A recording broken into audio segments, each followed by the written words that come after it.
Hello, good morning. Good morning.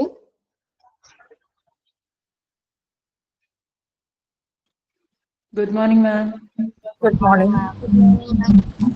Good morning, ma'am. Good morning, ma'am. Good morning, ma'am. Good morning.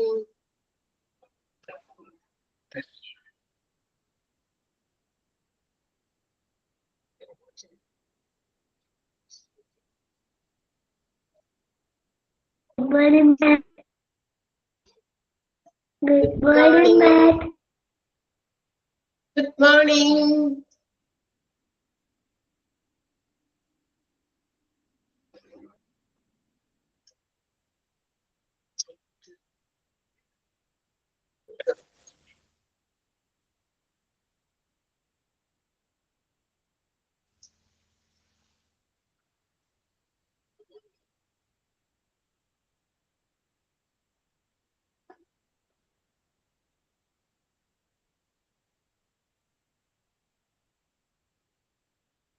Yes, നമുക്ക് start ചെയ്യാം.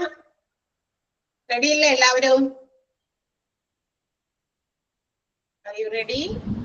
Yes, ma'am. Yes. Yes, ma'am. Okay. നമ്മള് clinical audit എന്ന് പറയുന്ന chapter ആണ് എടുത്തുകൊണ്ടിരിക്കുന്നത്. അതിന്റെ page number ഒന്ന് പറയോ? Page number ഒന്ന് പറയോ? സ്ക്രോൾ ചെയ്ത് മടുത്ത്. നിങ്ങളുടെ കയ്യിലിരിക്കുന്ന page number 78. Okay okay okay. Oh yes, ശരി, thank you. Okay, in the last class we have started a topic, methods of clinical auditing. Clinical auditing in the cycle which includes different stages. പ്രധാനമായിട്ടും എന്താ പറയാ 7 stages ആയിട്ടുള്ള ഒരു clinical ഓഡിറ്റിന്റെ steps അല്ലെങ്കിൽ cycle. ആ ഒരു cyclic എന്താ പറയാ, ഓഡിറ്റിംഗ് എന്ന് പറയുന്നത് ഒരു നോൺ എൻഡിങ് അല്ലെങ്കിൽ ഒരു നോൺ സ്റ്റോപ്പ് ആയിട്ടുള്ള ഒരു പ്രോസസ്സാണ്. അതുകൊണ്ടാണ് ഒരു സൈക്കിൾ രൂപത്തിൽ ഒരു ഫ്ലോ ചാർട്ട് പോലെ നമുക്ക് തന്നിരിക്കുന്നത്. സൈക്കിൾ എന്റെ പ്രത്യേകത ഇതിങ്ങനെ കറങ്ങിക്കൊണ്ടിരിക്കും അല്ലെ. ദാറ്റ് മീൻസ് വീണ്ടും വീണ്ടും ചെയ്യേണ്ടി വരുന്ന, ആവർത്തിക്കപ്പെടേണ്ട ഒരു പ്രൊസീജിയർ ആണ് ഓഡിറ്റ് എന്ന് പറയുന്നത്. സോ ക്ലിനിക്കൽ ഓഡിറ്റിന്റെ ആ സൈക്കിളാണ് നമ്മൾ കഴിഞ്ഞ ക്ലാസ്സിൽ ആ ഒരു ഫ്ലോ ചാർട്ടിൽ നമ്മൾ റെപ്രസെന്റ് ചെയ്തത് കണ്ടു. അതിനകത്ത് അതിന്റെ ഡീറ്റെയിൽഡ് ആയിട്ടുള്ള എക്സ്പ്ലനേഷൻസും അതിന്റെ ഓരോ പോയിന്റും എക്സ്പ്ലെയിൻ ചെയ്യുന്നതാണ് തൊട്ടുകാരെ നമുക്ക് തന്നിരിക്കുന്നത്. അതിലൊരു പോയിന്റ് നമ്മൾ പറഞ്ഞു കഴിഞ്ഞതാണ്. അവിടെ വരല്ലേ പറഞ്ഞേക്കണേ? റൈറ്റ്, യെസ്, അത് തന്നെയാണ്. ഓക്കെ, സോ അപ്പൊ നമ്മൾ എന്തൊക്കെയാണ് അതിന്റെ സ്റ്റേജസ് ഏതൊക്കെയായിരുന്നു?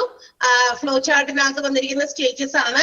ഒന്ന്, identify the topic, for what purpose, അല്ലെങ്കിൽ എന്താണ്, എന്തിനു വേണ്ടിയുള്ള ഓഡിറ്റിംഗ് ആണ് നടക്കുന്നത്. അതിനൊരു ടോപ്പിക് നമ്മൾ ആദ്യം തന്നെ മനസ്സിലാക്കുക. എന്താണെന്ന് വെച്ചാൽ അത് സെലക്ട് ചെയ്യുക.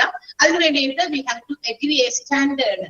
അതായത് ക്ലിനിക്കൽ ഓഡിറ്റ് മാക്സിമം നല്ല രീതിയിൽ നല്ല രീതിയിൽ അത് പ്രാക്ടിക്കലായി നടത്താൻ വേണ്ടിയിട്ട് ഒരു സ്റ്റാൻഡേർഡ് നമ്മൾ ഫിക്സ് ചെയ്യണം, അല്ലെ, സെറ്റ് ചെയ്യണം. That is the second stage. And the third one is define methodology. That means how to collect data relating to that particular audit. Auditinu വേണ്ട ഡാറ്റാസ് നമ്മൾ ഏത് മെത്തഡോളജി ഉപയോഗിച്ച് നമ്മൾ കളക്ട് ചെയ്യും, അതാണ് തേർഡ് വൺ. ഡാറ്റ കളക്ഷന്റെ ആ രീതി, അതാണ് define methodology. Then after that ആ മെത്തേഡ് ഏതാണെന്ന് മനസ്സിലാക്കിയതിനു ശേഷം we have to make that data collection. അത് ഡാറ്റ കളക്ട് ചെയ്യണം. അതിന് വേണ്ടിയിട്ട് പൈലറ്റ് സർവേ അല്ലെങ്കിൽ ഡാറ്റ കളക്ഷൻ ഏത് രീതിയിലാണോ ചെയ്യേണ്ടത് ആ രീതിയിൽ നമ്മളത് കളക്ട് ചെയ്യുന്നു. അതിനുശേഷം after the collection of data we have to analyse and also provide report. ആ ഡാറ്റയൊക്കെ കളക്ട് ചെയ്തു, അത് വെച്ച് നമ്മൾ അനലൈസ് ചെയ്യുന്നു. നമ്മൾ കളക്ട് ചെയ്ത ഡാറ്റയെ അനലൈസ് ചെയ്ത് എന്തൊക്കെയാണ് നമ്മൾ കണ്ടെത്തിയ കാര്യങ്ങള്, അത് എന്നിട്ട് അനലൈസ് ചെയ്യാന്ന് പറഞ്ഞു കഴിഞ്ഞാൽ നമ്മൾ സ്റ്റാൻഡേർഡുമായിട്ട് ഒത്തുനോക്കണം. നമ്മളൊരു സ്റ്റാൻഡേർഡ് ഓൾറെഡി ഫിക്സ് ചെയ്ത് വെച്ചിട്ടുണ്ട്. And we have to compare that actual results or the collected data with the standard. നമ്മൾ കളക്ട് ചെയ്ത ഡാറ്റയും ആ സ്റ്റാൻഡേർഡുമായിട്ട് നമ്മൾ ഒത്തുനോക്കുന്നു, കമ്പയർ ചെയ്ത് നോക്കുന്നു. അതിനുശേഷം അതിന്റെ റിപ്പോർട്ട്സ് നമ്മൾ തയ്യാറാക്കലാണ് ആ ഒരു സ്റ്റേജിൽ, 5th സ്റ്റേജിൽ ചെയ്യാം. ദെൻ അതിനുശേഷം എന്താ ചെയ്യാ, ഇതൊക്കെ നമ്മൾ മനസ്സിലാക്കി. And we have to the next step we have to make recommendations to improve. ഏതെങ്കിലും മേഖലകളിൽ ഏതെങ്കിലും കാര്യങ്ങളിൽ ഇംപ്രൂവ്മെന്റ് വരുത്താനുണ്ടോ, അതിന് വേണ്ടിയിട്ടുള്ള കാര്യങ്ങൾ റെക്കമെൻഡ് ചെയ്യാം. അതിന് എന്ത് നടപടികൾ നമുക്ക് സ്വീകരിക്കാം, അങ്ങനെയുള്ള കാര്യങ്ങൾ പല ഭാഗത്തൂടെ കൂടെ ആലോചിച്ച് ഡിസിഷൻ എടുത്ത് അതിനുള്ള റെക്കമെൻഡേഷൻസ് ആണ് 6th സ്റ്റേജിൽ. And the last one is implement change. അത് എന്താ പറയാ, നമുക്ക് എന്ത് മാറ്റങ്ങൾ കൊണ്ടുവരാം, ഇന്ന ഇംപ്രൂവ്മെന്റുകൾ വരുത്തണം, അതിന്റെ റെക്കമെൻഡേഷൻസ് നമ്മൾ ഫോം ചെയ്ത് കഴിഞ്ഞു കഴിഞ്ഞാൽ അത് ഇംപ്ലിമെന്റ് ചെയ്യുക. അത്തരം കാര്യങ്ങൾ എന്താന്ന് വെച്ചാൽ നടപ്പിലാക്കുക. And the last one is to re audit. Auditing ചെയ്ത കാര്യങ്ങൾ വീണ്ടും വീണ്ടും എന്ത് ചെയ്യുന്നു, ചെക്ക് ചെയ്തുകൊണ്ടിരിക്കുക, റീ ഓഡിറ്റ്. ആ മാറ്റങ്ങൾ കൊണ്ടുവന്നു, മാറ്റങ്ങൾക്ക് കഴിഞ്ഞപ്പോ how is there any progress or not, അല്ലെ, എന്തെങ്കിലും മാറ്റം ഉണ്ടോ, പുരോഗതി ഉണ്ടോ, അല്ലെങ്കിൽ ഡിപ്പാർട്ട്മെന്റിൽ മാറ്റങ്ങൾ വന്നിട്ടുണ്ടോ, ഇങ്ങനെയുള്ള കാര്യങ്ങളൊക്കെ നമുക്ക് നോക്കുക. ഇതാണ് ഈ ഒരു സൈക്കിള്. ഈ സൈക്കിൾ ഇങ്ങനെ ഡിഫറെന്റ് സ്റ്റേജസിലൂടെ ഇങ്ങനെ എന്ത് ചെയ്യും, അതിങ്ങനെ പാസ് ചെയ്ത് മൂവ് ചെയ്തുകൊണ്ടേ ഇരിക്കും. അതിന്റെ ഫസ്റ്റ് പോയിന്റ് നമ്മൾ പറഞ്ഞു, ഐഡന്റിഫൈ ദ ടോപ്പിക്. നമ്മൾ ആ ഒരു ഓഡിറ്റിന് വേണ്ടിയിട്ടുള്ള ഒരു ടോപ്പിക് മനസ്സിലാക്കുക എന്നുള്ളതാണ്, തിരഞ്ഞെടുക്കുക എന്നുള്ളതാണ്. So it depends upon some points. അങ്ങനെ നമ്മളൊരു ടോപ്പിക് എടുക്കുമ്പോൾ അല്ലെങ്കിൽ നമ്മൾ എന്താ പറയാ ഡിഫൈൻ ചെയ്യുമ്പോൾ we have to make sure that ആ ക്ലിനിക്കൽ ഓഡിറ്റ് നമ്മൾ ഇന്നതാണ് നമ്മളുടെ ടോപ്പിക്. ആ ടോപ്പിക് തെരഞ്ഞെടുക്കുമ്പോൾ നമ്മൾ ചില കാര്യങ്ങൾ ഉറപ്പുവരുത്തേണ്ടതുണ്ട്. എന്ന് വെച്ചാൽ ആ ടോപ്പിക്കിന്റെ അതിന്റെ result, what will be the result, what is the risk involved in it and what is the cost for that particular audit. ആ ഓഡിറ്റിന്റെ വേണ്ടി വരുന്ന ചെലവ് എന്താണ്, അതിനകത്തുള്ള റിസ്കുകൾ എന്താണ്, അതിന്റെ റിസൾട്ട് എന്തായിരിക്കും, അങ്ങനെ ഒരു അസംപ്ഷൻ നമുക്ക് കണക്കിലെടുക്കേണ്ടത് വളരെ അത്യാവശ്യമാണ്. അതെന്തായിരിക്കുമെന്ന് ജസ്റ്റ് ഒന്ന് ആലോചിച്ച് നോക്കുക. അതുകൊണ്ട് നമ്മൾ ആ ഒരു ഓഡിറ്റിംഗ് നടത്തുന്നത് കൊണ്ട് what will be the result, അതിന്റെ എന്താ പറയാ പ്രതിഫലം എന്തായിരിക്കും, അത് ചെയ്യുന്നത് കൊണ്ട് എന്തെങ്കിലും നേട്ടം ഉണ്ടോ, അഡ്വാൻറ്റേജസ് ഉണ്ടോ, ആ നേട്ടം ഉണ്ടാക്കാൻ വേണ്ടി നമ്മൾ ചെലവഴിക്കുന്ന ടൈം ആയിക്കോട്ടെ, പണമായിക്കോട്ടെ. ഓഡിറ്റിങ്ങിന് നമുക്കറിയാം ഫിനാൻഷ്യലി അതിനകത്ത് നമുക്ക് പൈസയൊക്കെ കൊടുക്കേണ്ടി വരും. അതുകൂടാതെ തന്നെ സമയവും ഒരുപാട് നമ്മൾ ചെലവഴിക്കേണ്ടി വരും. പക്ഷെ is it useful or not, അതിന് വേണ്ടിയിട്ട് നമ്മൾ അങ്ങനെ സമയവും ഫിനാൻഷ്യൽ നമ്മൾ ചെലവഴിക്കുന്നുണ്ടെങ്കിൽ, എക്സ്പെൻഡിച്ചർ നമ്മൾ വഹിക്കുന്നുണ്ടെങ്കിൽ അതുകൊണ്ട് എന്തെങ്കിലും നേട്ടം ഉണ്ടായിരിക്കണം, അല്ലെ. അപ്പൊ അതൊക്കെ ഒന്ന് ഉറപ്പ് വരുത്തിയിട്ട് വേണം ഓഡിറ്റിന് വേണ്ടിയിട്ടുള്ള ടോപ്പിക് ഐഡന്റിഫൈ ചെയ്യാനായിട്ട്. പിന്നെ അതിനുശേഷം നമ്മൾ എന്ത് ചെയ്യണം, ആ ഒരു എന്താ പറയാ നമുക്ക് ആ ഓഡിറ്റുമായി ബന്ധപ്പെട്ട ചില ചോദ്യങ്ങൾ, നമ്മളിൽ ഉയരുന്ന ചില ചോദ്യങ്ങൾ, ആ ചോദ്യങ്ങൾ അത് എന്ത് വിഷയമാണോ അതിനെ കുറിച്ചുള്ള ഇംപ്രൂവ്മെന്റുകൾ വരുത്താൻ വേണ്ടിയിട്ടുള്ള കാര്യങ്ങൾ നമ്മൾ ഇവാലുവേറ്റ് ചെയ്യണം, അല്ലെ. നമ്മൾ തന്നെ ഇന്ന ഓഡിറ്റ്, ശരി, ആ ഓഡിറ്റ് കൊണ്ട് നമ്മൾ എന്താ ഉദ്ദേശിക്കുന്നത്. അപ്പൊ ആ ചോദ്യങ്ങൾക്കൊക്കെ നമുക്ക് തന്നെ ഒരു ഇവാലുവേഷൻ വേണം, ഒരു വിലയിരുത്തലുകൾ വേണം. അത് also depends upon the organisational consequence. അത് ഓർഗനൈസേഷന്റെ ഹോസ്പിറ്റലിന്റെ ഒക്കെ ആ ഒരു എന്താ പറയാ കോൺസിക്വൻസ് കൂടി, അതുകൊണ്ടുണ്ടാകുന്ന പ്രതിഫലനം എന്തൊക്കെയായിരിക്കും എന്നുകൂടി മനസ്സിലാക്കിയിട്ടായിരിക്കണം ടോപ്പിക് നമ്മൾ ഐഡന്റിഫൈ ചെയ്യാനായിട്ട്. ഓക്കെ. പിന്നെ അതിന് വേണ്ടിയിട്ട് ഇതിനെയൊക്കെ നമുക്ക് എന്താ പറയാ കമ്പയർ ചെയ്യാനും പഠിക്കാനും ഒക്കെ എടുക്കുമ്പോൾ അതിന്റെ സയന്റിഫിക് ആയിട്ടുള്ള ചില എവിഡൻസുകൾ, ഗൈഡ് ലൈൻസ്, അല്ലെ, സിസ്റ്റമാറ്റിക് ആയിട്ടുള്ള റിവ്യൂസ്, അതിനെയൊക്കെ ബേസ് ചെയ്തിട്ടുണ്ടെങ്കിൽ അതൊക്കെ വെച്ചിട്ടാണ് നമ്മൾ എന്ത് ചെയ്യുന്നത്, ഈ ടോപ്പിക് തിരഞ്ഞെടുക്കേണ്ടത്. ഈ കാര്യങ്ങൾ നമ്മൾ കഴിഞ്ഞ ക്ലാസ്സിൽ പറഞ്ഞതാണ്. ഓക്കെ, ഫസ്റ്റ് സ്റ്റേജ് കണ്ടതാണ് അല്ലെ, പറഞ്ഞതല്ലേ അത്. സെക്കൻഡ് സ്റ്റേജ് തുടങ്ങിയല്ലേ പറയേണ്ടത്. യെസ്, സെക്കൻഡ് സ്റ്റേജ് എന്താണ്, agree standards for best practice ആണ്. അതായത് in order to adopt changes according to the clinical audit, we have to set a standard. നമുക്കിപ്പോ ഒരു ക്ലിനിക്കൽ ഓഡിറ്റ് നടത്തണം, ഏതെങ്കിലും പർട്ടിക്കുലർ കുറച്ച് ഡിപ്പാർട്ട്മെന്റുകളൊക്കെ ഒന്ന് ഓഡിറ്റ് ചെയ്യണം, അവിടുത്തെ പ്രവർത്തനങ്ങൾ, അവിടുത്തെ ഓപ്പറേഷൻസ്, അവിടുത്തെ functions, whether it is going well, അതൊക്കെ നല്ല രീതിയിൽ പോകുന്നുണ്ടോ, ഒരുപാട് എന്താ പറയാ ആവശ്യമില്ലാത്ത അനാവശ്യമായിട്ടുള്ള യൂസ്ലെസ് ആയിട്ടുള്ള എക്സ്പെൻസസ് അത്തരം ഡിപ്പാർട്ട്മെന്റുകളിൽ ഇങ്ങനെ വരുന്നുണ്ടോ, അല്ലെങ്കിൽ പേഷ്യൻസിന്റെ വരവിനും പേഷ്യൻസിന്റെ സാറ്റിസ്ഫാക്ഷനും അതൊക്കെ ഇവർ കണക്കിലെടുക്കുന്നുണ്ടോ. ഒരുപാട് ക്വസ്റ്റ്യൻസ് ഇങ്ങനെ ഓരോ ഡിപ്പാർട്ട്മെന്റ് നമ്മൾ എന്ത് ചെയ്യുമ്പോ നമ്മൾ അനലൈസ് ചെയ്ത് അതിന്റെ ഓഡിറ്റിംഗ് നടത്തുന്ന സമയത്ത്. അപ്പൊ അങ്ങനെയുള്ള ഓഡിറ്റിങ്ങിന് വേണ്ടിയിട്ട് നമ്മൾ ഒരു സ്റ്റാൻഡേർഡ് നമ്മൾ എപ്പോഴും എന്ത് ചെയ്യണം, ഫിക്സ് ചെയ്യണം, അല്ലെ. അപ്പൊ അങ്ങനെ ഏതൊക്കെ സ്റ്റാൻഡേർഡുകൾ നമ്മൾ ഫിക്സ് ചെയ്യാം എന്നുള്ളത് നമ്മൾ എടുക്കുമ്പോൾ ഏത് സ്റ്റാൻഡേർഡിലാണ് നമ്മൾ ഇത് കമ്പയർ ചെയ്യേണ്ടത്, ഇതാണ് നമ്മുടെ സ്റ്റാൻഡേർഡ്. ആ standard fix ചെയ്യുമ്പോൾ we have to take into consideration some important points which is international guidelines. ചിലപ്പോൾ നമുക്ക് എന്ത് ചെയ്യാം, ആ സ്റ്റാൻഡേർഡ് ഫിക്സ് ചെയ്യാനായിട്ട് ഇന്റർനാഷണൽ ആയിട്ടുള്ള എന്ന് വെച്ചാൽ നമ്മുടെ രാജ്യത്തിന്റെ അല്ലാതെ പുറത്തുള്ള ചില ഗൈഡ് ലൈൻസ് നമുക്ക് വേണമെങ്കിൽ അത് സ്റ്റാൻഡേർഡ് ആയിട്ട് നമുക്ക് ഒത്തുനോക്കി അവിടെ വിദേശ രാജ്യങ്ങളിലൊക്കെ ഇന്ന ഒരു cardiology department, just take an example, cardiology department ആണ്. നമ്മളുടെ രാജ്യത്തില് ആ ഓരോ കാർഡിയോളജി ഡിപ്പാർട്ട്മെന്റ് ഹോസ്പിറ്റൽസില് അവിടെയുള്ള മെഷീനറീസ്, എക്യുപ്മെന്റ്സ് അത് തന്നെ സിമിലർ ആയിരിക്കണമെന്നില്ല. മറ്റു രാജ്യങ്ങളില് കുറച്ചും കൂടി അഡ്വാൻസ്ഡ് ടെക്നോളജി ഉപയോഗിച്ച് അവർ കുറച്ചും കൂടി എന്താ പറയാ പേഷ്യൻസിന്റെ പല ഇതും കുറയ്ക്കാൻ വേണ്ടിയിട്ട് ചിലപ്പോ ഒത്തിരി പെയിൻഫുൾ ആയിട്ടുള്ള രീതിയിലൊക്കെ ചില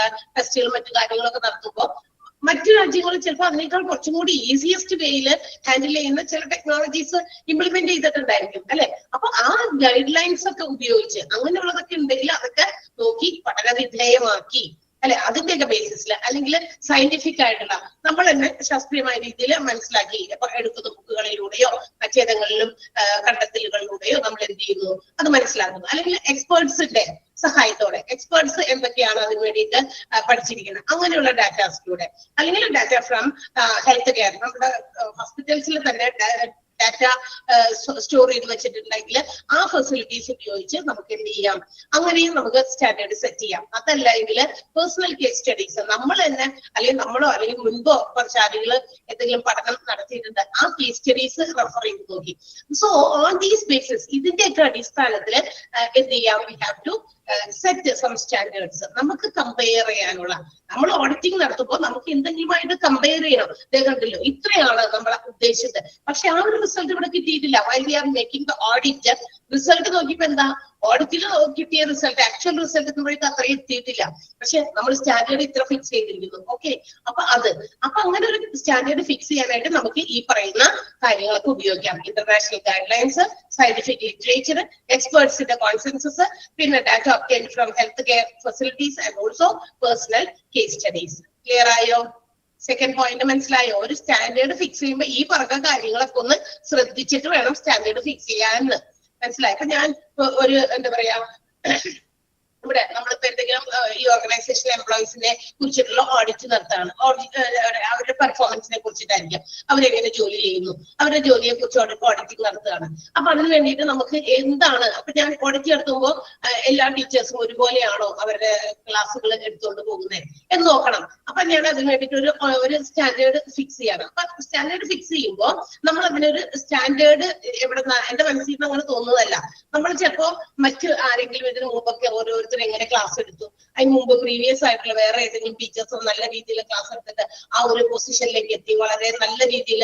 അപ്പൊ ആ ഒരു സ്റ്റാൻഡേർഡ് നമ്മൾ നോക്കും, അത് എങ്ങനെയാണ് അത് ചെയ്തേക്കണേ, അതിന്റെ ബേസിസിൽ ആ ഒരു സ്റ്റാൻഡേർഡ് നമ്മൾ ഫിക്സ് ചെയ്യുന്നു. എന്നിട്ട് ഇപ്പോ ഈ പ്രസന്റ് കണ്ടീഷൻസിൽ ആക്ച്വൽ ആയിട്ട് നമ്മൾ എന്താണ് ഇപ്പോൾ ടീച്ചേഴ്സ് എങ്ങനെയാ ചെയ്യുന്നത് എന്നുള്ളതിന്റെ ഒരു ഇവാലുവേഷൻ നടത്തുന്നു. മനസ്സിലായോ? അപ്പൊ സ്റ്റാൻഡേർഡ് നമ്മൾ എപ്പോഴും ഏത് ഓർഗനൈസേഷനും എന്തെങ്കിലും ഒരു പെർട്ടിക്കുലർ കാര്യം അച്ചീവ് ചെയ്യാനായിട്ട് ദേ ഫിക്സ് സം സ്റ്റാൻഡേർഡ്സ്. അത് എല്ലാ ബിസിനസ് ഓർഗനൈസേഷനും ചെയ്യുന്നതാണ്, not only hospitals but also some other organisations. എല്ലാ ബിസിനസ്സുകാരും എന്തെങ്കിലും ഒരു കാര്യത്തിനെ കുറിച്ച് പഠനങ്ങൾ നടത്തുമ്പോൾ അവരുടെ പെർഫോമൻസോ അല്ലെങ്കിൽ മറ്റു കാര്യങ്ങളോ വിലയിരുത്തുമ്പോൾ ഒരു സ്റ്റാൻഡേർഡ് ഫിക്സ് ചെയ്യും. ആ സ്റ്റാൻഡേർഡിലേക്ക് അവർക്ക് എത്താൻ പറ്റുന്നുണ്ടോ എന്ന് നോക്കലാണ്. അത് കഴിഞ്ഞിട്ടാണ് ആക്ച്വലി അതിനെ കുറിച്ച് പഠനങ്ങൾ നടത്തുക. മനസ്സിലായല്ലോ? അപ്പൊ സെക്കൻഡ് സ്റ്റേജ് എന്ന് പറയുന്നത് after defining the topic for clinical audit. Clinical ഓഡിറ്റിന് വേണ്ടിയിട്ടുള്ള ആ ഒരു ടോപ്പിക് നമ്മൾ ഡിഫൈൻ ചെയ്ത് കഴിഞ്ഞാൽ second step is to agree a standard. ഒരു സ്റ്റാൻഡേർഡ് എല്ലാവരും കൂടി തീരുമാനിച്ച് അങ്ങോട്ട് ഉറപ്പിക്കുക. ഓക്കെ, അത് എന്തിന്റെയൊക്കെ ബേസിസിലാണ്? ഇന്റർനാഷണൽ ഗൈഡ് ലൈൻസ് ഉപയോഗിച്ചോ, സയന്റിഫിക് ആയിട്ടുള്ള പഠനങ്ങൾ നടത്തിയോ, എക്സ്പേർട്സിൽ നിന്നുള്ള ഇൻഫർമേഷൻസ് സ്വീകരിച്ചോ, ഹെൽത്ത് കെയർ ഫെസിലിറ്റീസിൽ നിന്ന് തന്നെ ഡാറ്റ കളക്ട് ചെയ്തോ, അല്ലെങ്കിൽ സ്വന്തമായിട്ട് പേഴ്സണൽ കേസ് സ്റ്റഡീസ് നടത്തിയോ. സ്വന്തമായിട്ട് പേഴ്സണൽ കേസ് സ്റ്റഡീസ് എന്ന് പറഞ്ഞാൽ എന്താ, ഞാൻ എനിക്ക് വേണ്ട വിവരങ്ങൾ ശേഖരിക്കാൻ ഞാൻ തന്നെ നേരിട്ട് ചിലപ്പോ പേഷ്യൻസുമായിട്ടോ അല്ലെങ്കിൽ പേഷ്യൻസിന്റെ റിലേറ്റീവ്സുമായിട്ടോ ഒക്കെ ബന്ധപ്പെട്ട് ഡാറ്റാസ് കളക്ട് ചെയ്യുന്നു. ഓക്കെ, അതാണ് പേഴ്സണൽ ആയിട്ടുള്ള കേസ് സ്റ്റഡീസ് എന്ന് പറയുന്നത്. മനസ്സിലായിട്ടുണ്ടാവും. ഇപ്പൊ ക്ലിയർ ആയല്ലോ? ആ സെന്റൻസ് അങ്ങനെ തന്നെ ഒന്ന് അണ്ടർലൈൻ ചെയ്ത് കേട്ടാ.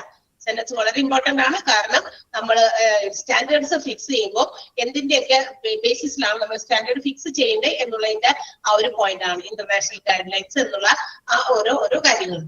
ആൻഡ് തേർഡ് വൺ, സോ അപ്പൊ നമ്മൾ എന്ത് ചെയ്തു? സ്റ്റാൻഡേർഡ് ഫിക്സ് ചെയ്തു. അത് നമ്മൾ ഒരു ക്ലിനിക്കൽ ഓഡിറ്റിന് വേണ്ട ടോപ്പിക് സെലക്ട് ചെയ്തു, ഡിഫൈൻ ചെയ്തു. അതിനുവേണ്ടി നമ്മൾ അത് ആ പഠന വിധേയമാക്കാനുള്ള കാര്യങ്ങൾക്ക് വേണ്ടി ഒരു സ്റ്റാൻഡേർഡും ഫിക്സ് ചെയ്തു. അത് നമ്മൾ ഏതെങ്കിലും രീതിയിൽ നമ്മൾ ആ മാർഗം കണ്ടെത്തി എന്ത് അടിസ്ഥാനത്തിലാണ് നമ്മൾ സ്റ്റാൻഡേർഡ് ഫിക്സ് ചെയ്യുന്നത് ആലോചിച്ചു. അതിനുശേഷം next one is define methodology. That means auditing എങ്ങനെ നടത്തണം, ഓഡിറ്റിന്റെ പ്രോസസ് എന്തൊക്കെയായിരിക്കണം. So it should be clearly mentioned which methods can be adopted. നമ്മൾ പറഞ്ഞു ഓഡിറ്റ് പല രീതിയിലൊക്കെ നടത്താം. റെട്രോസ്പെക്റ്റീവ് മെത്തേഡ് നടത്താം, പ്രോസ്പെക്റ്റീവ് മെത്തേഡ് നടത്താം. ഇല്ലേ, പറഞ്ഞില്ലേ കഴിഞ്ഞ ക്ലാസ്സുകളിൽ? അല്ലെ, റെട്രോസ്പെക്റ്റീവ് മെത്തേഡും പ്രോസ്പെക്റ്റീവ് മെത്തേഡും എന്താ? റെട്രോസ്പെക്റ്റീവ് മെത്തേഡിൽ എന്ന് പറഞ്ഞാൽ പ്രീവിയസ് സ്റ്റഡീസിനെ കുറിച്ച് മുൻകാലാടിസ്ഥാനത്തിലെ പഠനങ്ങളൊക്കെ നടത്തിയത് അവിടെ നിന്നൊക്കെ വിവരങ്ങൾ ശേഖരിച്ച് നമുക്ക് എന്ത് ചെയ്യാം, ഓഡിറ്റിംഗ് നടത്താം. അതല്ല എങ്കിൽ എന്ത് ചെയ്യാം, ഫ്യൂച്ചറിൽ നമ്മൾ സ്വന്തമായിട്ട് പേഴ്സണൽ സ്റ്റഡീസ് നമ്മൾ ഫസ്റ്റ് ടൈം പോയിട്ട് ഡാറ്റാസ് ഒക്കെ കളക്ട് ചെയ്ത് പേഴ്സണൽ കേസ് സ്റ്റഡീസ് ഒക്കെ നടത്തി നമ്മൾ തന്നെ പോയി datas collect. So it's depend upon the type of audit. ഓഡിറ്റിന്റെ ലക്ഷ്യം എന്താണ്, എന്ത് രീതിയിലുള്ള ഓഡിറ്റ് ആണ് എന്നൊക്കെ ബേസ് ചെയ്തിട്ടാണ് നമ്മൾ എന്ത് ചെയ്യുന്നത്, ഈ ഓഡിറ്റിന്റെ പ്രോസസ് ഏത് രീതിയിലായിരിക്കണം, ഏത് മെത്തേഡിലൂടെ ഓഡിറ്റിംഗ് നടത്തണം എന്നുള്ളത് ചിന്തിക്കാം. ഓക്കെ, അപ്പൊ അത് ഓഡിറ്റിന്റെ ഒബ്ജക്റ്റീവ് ലക്ഷ്യമാക്കിയിട്ടാണ്. എന്താണ് ഓഡിറ്റ് കൊണ്ടുള്ള പ്രധാനപ്പെട്ട ലക്ഷ്യം എന്താണ്, അതിന് ഡിപ്പെൻഡ് ചെയ്താണ് നമ്മൾ എന്ത് ചെയ്യുന്നത്, ഓഡിറ്റിന്റെ ആ ഒരു പ്രോസസ് ടൈപ്പ് നമ്മൾ ഡിഫൈൻ ചെയ്യുന്നത്. ഓക്കെ, അപ്പൊ method or type of audit എന്ന് പറയുന്നത് നമ്മൾ ബേസ് ചെയ്ത് ചൂസ് ചെയ്യുന്നത് depending upon the audit objectives. ഓഡിറ്റിന്റെ ഒബ്ജക്റ്റീവ്സ് ഡിപ്പെൻഡ് ചെയ്തിട്ടാണ്, ആശ്രയിച്ചിട്ടാണ്. അത്രേ ഉള്ളൂ. മൂന്നാമത്തെ പോയിന്റ് ക്ലിയർ ആണല്ലോ? അതൊന്നും അണ്ടർലൈൻ ചെയ്തേക്കാം. Method or type of audit process is chosen depending on audit objectives എന്നുള്ള പോയിന്റ്. ആ സെന്റൻസ് ഒറ്റ സെന്റൻസിൽ അവർ എക്സ്പ്ലനേഷൻ കൊടുത്തേക്കണം, അത് മാത്രം. Then the fourth one, pilot and data collection. Pilot survey നടത്തുകയാണ്. നോക്കിയേ, അപ്പൊ നമ്മൾ എന്താണ് പൈലറ്റ് സർവേ എന്ന് നേരത്തെ പറഞ്ഞു തന്നിട്ടുണ്ട്. പൈലറ്റ് സർവേ എന്ന് പറഞ്ഞാൽ എന്താ, അതായത് നമുക്കിപ്പോ ഒരു ഡാറ്റ കളക്ട് ചെയ്യണം റിഗാർഡിങ് എനിത്തിങ്, എന്തെങ്കിലും കാര്യങ്ങളെ കുറിച്ച് ഡാറ്റാസ് കളക്ട് ചെയ്യണമെങ്കിൽ ആ ഡാറ്റയ്ക്ക് വേണ്ടിയിട്ട് നമ്മൾ സാമ്പിൾ സൈസസ് ഒക്കെ എടുത്തിട്ട് പഠിക്കുന്നു. കഴിഞ്ഞ ദിവസം ഞാൻ ക്ലാസ്സിൽ പറഞ്ഞു തന്നതാണ് അല്ലെ, പൈലറ്റ് സർവേ എന്താന്ന് പറഞ്ഞല്ലോ അല്ലെ. ഇപ്പൊ if we have to study a large group of members, ഒരു വലിയ ഗ്രൂപ്പിനെ സംബന്ധിക്കുന്ന എന്തെങ്കിലും ഒരു ഡാറ്റ കളക്ട് ചെയ്യണം. It's not easy to question or inquire details about anything to each and every purpose. ഒരു ഈ പറയുന്ന എന്തെങ്കിലും ഒരു പർട്ടിക്കുലർ ഡാറ്റ കളക്ട് ചെയ്യാൻ വേണ്ടി ഒരു വലിയ ഗ്രൂപ്പിനെ നമുക്ക് തന്നിരിക്കുകയാണ്. നമുക്ക് ഡാറ്റ കളക്ട് ചെയ്യേണ്ടത് ആ വലിയൊരു ഗ്രൂപ്പിൽ നിന്നാണ്. അവിടെ പോയിട്ട് നമ്മൾ ഈച്ച് ആൻഡ് എവറി ഇൻഡിവിജ്വലിനെ എൻക്വയർ ചെയ്തു, കാര്യങ്ങൾ വിവരങ്ങൾ ശേഖരിക്കുന്നു, ചോദിക്കുന്നു, പറഞ്ഞ് മനസ്സിലാക്കി ചോദിച്ച് വിവരങ്ങൾ ശേഖരിച്ച് it will take more time അല്ലെ, ടൈം കൺസ്യൂമിങ് പ്രോസസ് ആണ്. അങ്ങനെയുള്ള സിറ്റുവേഷൻസിൽ അത്തരം സർക്കംസ്റ്റാൻസസിൽ we can go for a survey like this. Pilot survey പോലെയുള്ള കാര്യങ്ങൾ നമുക്ക് ചെയ്യാം, സാമ്പിളിംഗ് സർവേസ് ഒക്കെ. എന്താ വെച്ചാൽ എന്താ, എല്ലാവരെയും നമുക്ക് ക്വസ്റ്റ്യൻ ചെയ്ത് അതിന്റെ ആൻസർ കണ്ടെത്തി ആ ഓഡിറ്റിംഗ് ഒക്കെ നടത്തി അതിന്റെ റിപ്പോർട്ടൊക്കെ നടക്കാനായിട്ട് സാധിക്കില്ല എന്നല്ല, നത്തിങ് ഈസ് ഇംപോസിബിൾ എന്നാണ്. സാധിക്കുകയൊക്കെ ചെയ്യും, പക്ഷെ ടൈം കൺസ്യൂമിങ്. ഒരു ദിവസം കൊണ്ടൊന്നും ചിലപ്പോൾ പറ്റിയെന്ന് വരില്ല, കുറച്ച് ദിവസം കൂടുതൽ വേണ്ടി വരും അല്ലെ. അപ്പൊ അങ്ങനെയുള്ള സാഹചര്യത്തിൽ കുറച്ച് സാമ്പിൾസ് ആണ് നമ്മൾ എടുക്കുക. കുറച്ച് പേരെ ഒന്ന് ചൂസ് ചെയ്യുന്നു, അത് കഴിഞ്ഞിട്ട് അടുത്ത കുറച്ച് ഗ്രൂപ്പിൽ നിന്ന് അങ്ങനെ ആ ഗ്രൂപ്പുകളിൽ കുറച്ച് ചെറിയ ചെറിയ ഗ്രൂപ്പാക്കി അവിടെ നിന്ന് കുറച്ച് പേരെ പിടിച്ചിട്ട് എൻക്വയറി ചെയ്താണ് നമുക്ക് ഡാറ്റാസ് കളക്ട് ചെയ്യാൻ പറ്റുള്ളൂ ലൈഫ് വൈസ്. അതുപോലെ തന്നെ ഈ ഓഡിറ്റിംഗിലും ഹോസ്പിറ്റൽസിലും പല രീതിയിലുള്ള ഓഡിറ്റിംഗ് നടത്തുമ്പോൾ if you have to enquire details about a large group of patients, ഒരുപാട് പേഷ്യൻസിനെ കുറിച്ചിട്ടാണ് നമുക്ക് ഇങ്ങനെയുള്ള ഡാറ്റ കളക്ട് ചെയ്യേണ്ടതെങ്കിലോ എല്ലാവരും വിളിക്കാൻ പറ്റുമോ? പറ്റില്ല. Look at 2 or 3 patients, cases or records. If you have to make any audit in a particular department, we have to collect data or information of 2 or 3 patients, their records, their cases. നമുക്ക് എന്ത് ചെയ്യാൻ പറ്റുള്ളൂ, കുറച്ച് പേഷ്യൻസിന്റെ ചിലപ്പോൾ 2, 3, 4, 5 വലിയ വലിയ ഗ്രൂപ്പാണെങ്കിൽ കുറച്ച് കൂടുതൽ എടുത്തോ, എന്നാലും കുഴപ്പമില്ല. അത്രയും പേഷ്യൻസിന്റെ മാത്രം റെക്കോർഡുകളോ അവരുടെ കേസസോ എടുത്തൊക്കെ പഠിച്ച് ഓഡിറ്റിംഗ് നടത്താൻ പറ്റുള്ളൂ എന്ന്. ക്ലിയർ ആയോ? ക്ലിയർ ആകുന്നുണ്ടോ പറയുന്നത്? എവരിബഡി, എല്ലാവർക്കും ഓക്കെ ആണല്ലോ? ഇതൊക്കെ സിമ്പിൾ കാര്യമാണ്, മനസ്സിലാക്കിയെടുത്താൽ. ഓക്കെ, ഇനി അതിനുശേഷം ഇപ്പൊ നമ്മള് അപ്പൊ ഞാൻ നേരത്തെ പറഞ്ഞല്ലോ, അപ്പൊ പൈലറ്റ് സർവേസ് അങ്ങനെയാണ്. എല്ലാവരെയും വിളിച്ചിട്ട് എന്താ പറയാ ഡീറ്റെയിൽസ് കളക്ട് ചെയ്ത് എല്ലാവരുടെയും നിന്നും കൂടി കിട്ടുന്ന ആൻസേഴ്സ് ഒക്കെ അനലൈസ് ചെയ്ത് അതിൽ നിന്നൊരു ഓഡിറ്റ് റിപ്പോർട്ട് തയ്യാറാക്കാന്ന് പറഞ്ഞാൽ ഇറ്റ്സ് എന്താ പറയാ മോർ ഡിഫിക്കൽട്ട്. കുറച്ച് വലിയ ബുദ്ധിമുട്ടുണ്ട് അതിനകത്ത്, സമയം എടുക്കും അതൊക്കെ. അപ്പൊ അതിനാണ് നമ്മൾ എന്ത് ചെയ്യുന്നത്, കുറച്ച് ആളുകളിൽ നിന്ന് മാത്രം ഡാറ്റാസ് ശേഖരിക്കുന്നു, അല്ലെങ്കിൽ അവരുടെ കേസ് ഷീറ്റുകളൊക്കെ എടുത്ത് പരിശോധിച്ച് അതിൽ നിന്ന് നമ്മൾ ഡാറ്റാസ് കളക്ട് ചെയ്യുന്നു, റെക്കോർഡ് ചെയ്യുന്നൊക്കെ ഇങ്ങനെ ചെയ്യാൻ പറ്റുള്ളൂ. ആൻഡ് അതിനുശേഷം നമ്മൾ എന്ത് ചെയ്യാ, നമ്മൾ ഡിസൈൻ ചെയ്തിരിക്കുന്ന നമ്മളുടെ ഓഡിറ്റുമായിട്ട് നമ്മൾ we have to check whether it is working or not. നമ്മൾ ആ കുറച്ച് കേസസ് എടുക്കുന്നു, അതുമായിട്ട് എടുത്ത് പഠിക്കുന്നു, പഠിച്ചിട്ട് നമ്മൾ എന്ത് ചെയ്യുന്നു, അത് വെച്ച് നോക്കുന്നു നമ്മുടെ ഓഡിറ്റിംഗ് പൂർണ്ണമാകുന്നുണ്ടോ, അത് വർക്ക് ചെയ്യുന്നുണ്ടോ എന്ന് വെച്ചാൽ നമ്മുടെ ഓഡിറ്റിംഗിന്റെ ആ ഒരു ഒബ്ജക്റ്റീവ് ലക്ഷ്യം നമുക്ക് നേടാൻ പറ്റുന്നുണ്ടോ എന്ന് ആ ഫ്യൂ കേസസിന്റെ ബേസിസിൽ നമ്മൾ നോക്കുക. ചെക്ക് ചെയ്ത് നോക്കുക. ഇത് വർക്ക് ചെയ്തില്ല എങ്കിൽ മാത്രം എന്ത് ചെയ്യുക, ഒന്നുകൂടി റീഡിസൈൻ ചെയ്യാൻ പറ്റില്ല, ഇത് ഈ രീതിയിൽ പറ്റില്ല, അപ്പൊ നമ്മൾ എന്ത് ചെയ്യണം, വീണ്ടും കുറച്ചും കൂടി സർവീസ് കണ്ടക്ട് ചെയ്യേണ്ടി വരും. മനസ്സിലായോ? അല്ല എങ്കിൽ അത് വർക്കിംഗ് ആണ്, ഓക്കെ, ഇഫക്റ്റീവ് ആണ്, നമ്മൾ ചെയ്ത ആ ഒരു എൻക്വയറീസ് അല്ലെങ്കിൽ നമ്മുടെ നടത്തിയ ഡാറ്റ കളക്ഷൻ വളരെ ഇഫക്റ്റീവ് ആയിട്ടുണ്ട്, ബിക്കോസ് അത് നമ്മൾ ഉദ്ദേശിച്ച രീതിയിലേക്ക് നമ്മുടെ ഓഡിറ്റിന്റെ ലക്ഷ്യം പൂർത്തീകരിക്കാൻ സാധിച്ചിട്ടുണ്ട് എങ്കിൽ നോ നീഡ് ഓഫ് റീഡിസൈനിങ്. പിന്നീട് നമ്മൾ റീഡിസൈൻ ചെയ്യേണ്ട ആവശ്യമില്ല. അതില്ല എങ്കിൽ നമ്മൾ ഉദ്ദേശിച്ച result if it is not provided, ആ ഒരു കുഞ്ഞു കുറച്ച് ആളുകളിൽ നിന്ന് മാത്രം ഡാറ്റാസ് കളക്ട് ചെയ്തപ്പോ നമുക്ക് കിട്ടിയ റിസൾട്ട് ഓക്കെ അല്ല, നമുക്ക് തന്നെ സാറ്റിസ്ഫൈഡ് അല്ല എങ്കിലാണ് നമ്മൾ എന്ത് ചെയ്യേണ്ടത്, ഓഡിറ്റിങ്ങിനെ ഒന്നുകൂടി റീഡിസൈൻ ചെയ്യുക and also do the pilot again, ഒന്നുകൂടി പൈലറ്റ് സർവീസ് നടത്തുക. ഓക്കെ, ആൻഡ് അതിനുശേഷം അപ്പൊ നമുക്ക് എന്ത് ചെയ്യാൻ പറ്റും, will be able to measure the practice with the standards. നമ്മൾ കളക്ട് ചെയ്ത ഡാറ്റാസ് നമുക്ക് സ്റ്റാൻഡേർഡ്സുമായിട്ട് എന്താ പറയാ ഒത്തുനോക്കാനായിട്ട്, കമ്പയർ ചെയ്യാനായിട്ട് സാധിക്കും. അതാണ് പൈലറ്റ് സർവേ കൊണ്ടുള്ള ഉദ്ദേശം. ഡാറ്റ കളക്ട് ചെയ്യുന്നത് പൈലറ്റ് സർവേസിലൂടെ ആണെങ്കിൽ അത് കുറച്ച് ഗ്രൂപ്പിൽ നിന്ന് മാത്രം നമ്മൾ കളക്ട് ചെയ്യുന്നു. അതിനുശേഷം നമ്മൾ എന്ത് ചെയ്യുന്നു, അത് അനലൈസ് ചെയ്യുന്നു. And if it is working, no need of redesigning. പക്ഷേ if it is not working, we have to redesign the ഓഡിറ്റിനെ ഒന്നുകൂടി റീഡിസൈൻ ചെയ്യുക. And we can measure it with our standards. നമ്മൾ നേരത്തെ സെറ്റ് ചെയ്ത സ്റ്റാൻഡേർഡ്സുമായിട്ട് മെഷർ ചെയ്ത് compare ചെയ്ത് നോക്കാനായിട്ട് പറ്റും എന്നുള്ളതാണ്. അതാണ് ഇത് pilot and data collection. Fourth stage of clinical audit. Clinical ഓഡിറ്റിന്റെ എത്രാമത്തെ സ്റ്റേജാ പറഞ്ഞത്? 4ാമത്തെ സ്റ്റേജ് ആണ്. നമ്മൾ പഠിച്ചുകൊണ്ടിരിക്കുന്നത് 7th മൊഡ്യൂളിലെ 4ാമത്തെ ചാപ്റ്റർ ക്ലിനിക്കൽ ഓഡിറ്റ് ആണ്. ഓക്കെ, അപ്പൊ നമ്മള് പൈലറ്റ് സർവീസ് നടത്തണം എന്ന് പറയുന്നത് അല്ലെ. ആ പൈലറ്റ് സർവീസിൽ വരുന്ന ഒരു കാര്യമാണ് അതിനകത്ത് ഉൾപ്പെട്ടത്. നമ്മൾ പൈലറ്റ് സർവേ എന്താന്ന് പറഞ്ഞല്ലോ. അപ്പൊ അതിന് എന്ന് പറഞ്ഞാൽ എന്താ, ഡാറ്റ കളക്ഷൻ ആണ്. ഡാറ്റ കളക്ട് ചെയ്യാനുള്ള ഒരു ഉപാധി, ഒരു മാർഗമാണ്. So the datas can be collected from the patients notes. ഡോക്ടർമാര് കുറിക്കുന്ന പേഷ്യൻസിന്റെ നോട്ട്സ് ഉണ്ടാവില്ലേ, പേഷ്യൻസിനെ കുറിച്ച് ഓരോ കാര്യങ്ങൾ ഇങ്ങനെ എഴുതി വെച്ചിട്ടുണ്ടാകും. ആ നോട്ട്സിൽ നിന്നാകാം, പേഷ്യൻസിനെ നേരിട്ട് പോയി ഇന്റർവ്യൂ ചെയ്തിട്ടാകാം, അല്ലെങ്കിൽ സ്റ്റാഫ്സിൽ നിന്ന് കളക്ട് ചെയ്ത എന്താ പറയാ ഡാറ്റാസ് ആകാം, അല്ലെങ്കിൽ പേഷ്യൻസിൽ നിന്ന് ക്വസ്റ്റ്യനയർസ് കൊടുത്തിട്ട്, ക്വസ്റ്റ്യനയർ എന്ന് പറഞ്ഞാൽ ഒരു ഫോം ഒക്കെ അങ്ങനെ കൊടുക്കുന്നു, അത് ഫില്ല് ചെയ്ത് തരാം. ഒബ്ജക്റ്റീവ് ടൈപ്പ് ക്വസ്റ്റ്യൻസ് ഒക്കെ ഇട്ടിട്ട് നമ്മൾ പരീക്ഷ ചെയ്ത പോലെ വലിയ ക്വസ്റ്റ്യൻസ് ഒന്നും ഇട്ട പേഷ്യൻസ് ഒന്നും റെസ്പോണ്ട് ചെയ്യില്ല. ക്വസ്റ്റ്യനയർ തയ്യാറാക്കുമ്പോൾ മൾട്ടിപ്പിൾ ചോയ്സ് ക്വസ്റ്റ്യൻസ് അല്ലെങ്കിൽ യെസ് ഓർ നോ ക്വസ്റ്റ്യൻസ് അങ്ങനത്തെയൊക്കെയാണ് ഉൾപ്പെടുത്തുന്നത്. ഒരു ക്വസ്റ്റ്യനയർ തയ്യാറാക്കി ഇഷ്യൂ ചെയ്യുന്നു, പേഷ്യൻസിനോ അവരുടെ റിലേറ്റീവ്സിനോടോ അത് ഫില്ല് ചെയ്തിട്ട് തരാൻ പറയുന്നു. അപ്പൊ അങ്ങനെയും ഡാറ്റ കളക്ട് ചെയ്യും. അപ്പൊ ഈ ഡാറ്റാസ് കളക്ട് ചെയ്യുന്ന ഒരു രീതി എന്ന് പറയുന്നത് പേഷ്യൻസ് നോട്ട്സിൽ നിന്നാകാം, പേഷ്യൻസിന് ഇന്റർവ്യൂ ചെയ്തിട്ടാകാം, സ്റ്റാഫിൽ നിന്നാകാം, അല്ലെങ്കിൽ ക്വസ്റ്റ്യനയർസിലൂടെ ആകാം. ഓക്കെ, അതൊന്ന് അണ്ടർലൈൻ ചെയ്യാമോ ആ സെന്റൻസ്? മിനിറ്റ്.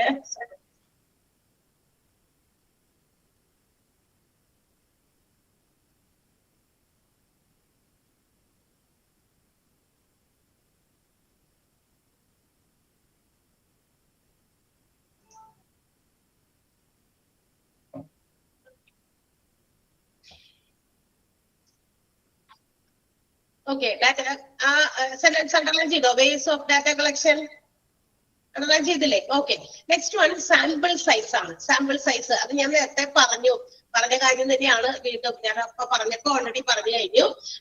സോ നമുക്ക് എന്ത് ചെയ്യാം, ഡാറ്റ കളക്ട് ചെയ്യുമ്പോൾ അത് വലിയ സ്റ്റാറ്റിസ്റ്റിക്കൽ ഇമ്പോർട്ടൻസ് ഉള്ള രീതിയിൽ, അതായത് നമുക്കൊരു ഓഡിറ്റിന് വേണ്ടിയിട്ട് ഒരു സാമ്പിൾ സൈസ് നമ്മൾ എടുക്കുമ്പോൾ വലിയ സൈസ് ഒന്നും എടുക്കേണ്ട ആവശ്യമൊന്നുമില്ല.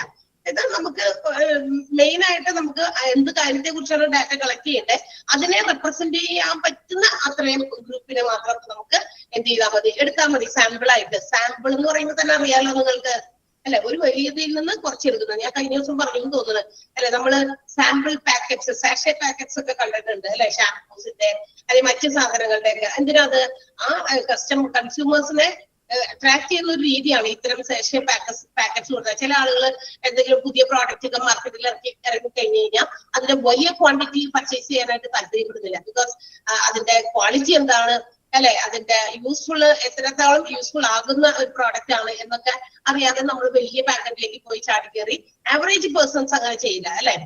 ചിലപ്പോൾ നമുക്കറിയാം ഈ അഡ്വർടൈസ്മെന്റിന് എന്തിനും ശക്തിയുണ്ട്.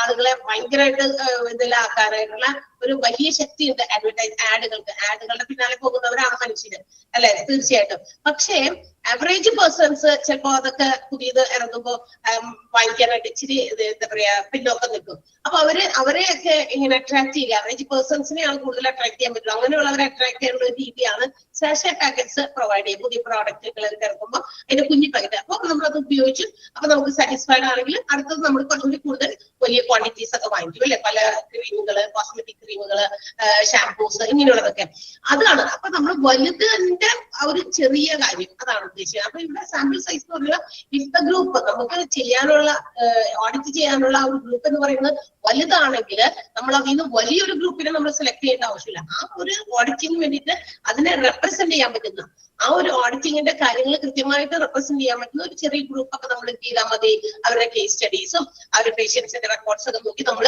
എന്ത് ചെയ്താൽ മതി, സാമ്പിൾസ് ആയിട്ട് സെലക്ട് ചെയ്താൽ മതി.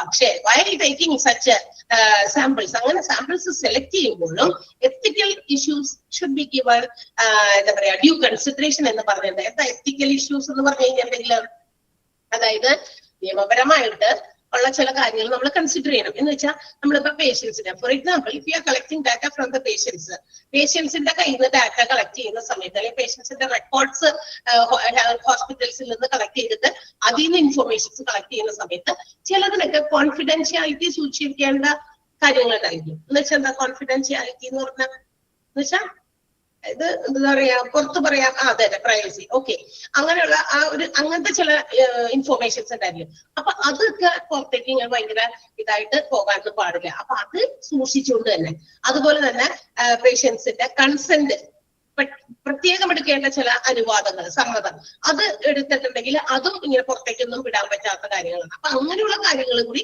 കൺസിഡർ ചെയ്തിട്ട് വേണം ഡാറ്റാസ് കളക്ട് ചെയ്യാൻ. അതാണ് പറഞ്ഞേക്കുന്നത്. അപ്പൊ സാമ്പിൾ സൈസ് നമ്മൾ എടുക്കുമ്പോൾ ചില പേഷ്യൻസിന്റെ സാമ്പിൾ സൈസ് നമ്മൾ എടുക്കുന്ന സമയത്ത് ചിലപ്പോൾ അവർക്ക് ചിലപ്പോൾ കോൺഫിഡൻഷ്യൽ ആയിട്ട് ചിലപ്പോൾ സൂക്ഷിക്കേണ്ട ചില കാര്യങ്ങൾ ഉണ്ടായിരിക്കാം. ഇപ്പൊ ചിലപ്പോൾ ലീഗൽ കേസസ് ഒക്കെ ഉള്ള ചില കാര്യങ്ങളുണ്ടല്ലോ, അപ്പൊ അതിങ്ങനെ എല്ലാവരുമായിട്ട് ഷെയർ ചെയ്യാനൊന്നും പറ്റില്ല. പിന്നെ അതിൻ്റെതായ സ്വകാര്യത സൂക്ഷിക്കേണ്ട ചില ഇൻഫോർമേഷൻസ് ആണ്. അപ്പൊ അതിനൊക്കെ ഡ്യൂ കൺസിഡറേഷൻസ് പ്രൊവൈഡ് ചെയ്തിട്ട് വേണം സാമ്പിൾ സൈസ് നമ്മൾ കളക്ട് ചെയ്യാനാണ് ഉദ്ദേശിക്കുന്നത്. ഓക്കെ, അപ്പം ഡാറ്റ കളക്ട് ചെയ്യുന്നത് നമ്മളുടെ ഒബ്ജക്റ്റീവിനെ ലക്ഷ്യമാക്കിയാണ്. For what purpose we are making such audit. ആ ഓഡിറ്റിന്റെ ലക്ഷ്യം എന്താണെന്ന് മനസ്സിലാക്കി we have to collect data. While collecting the data, we have to give due consideration to legal or ethical issues. നിയമപരമായിട്ടുള്ള ചില കാര്യങ്ങളൊക്കെ ഉണ്ട്.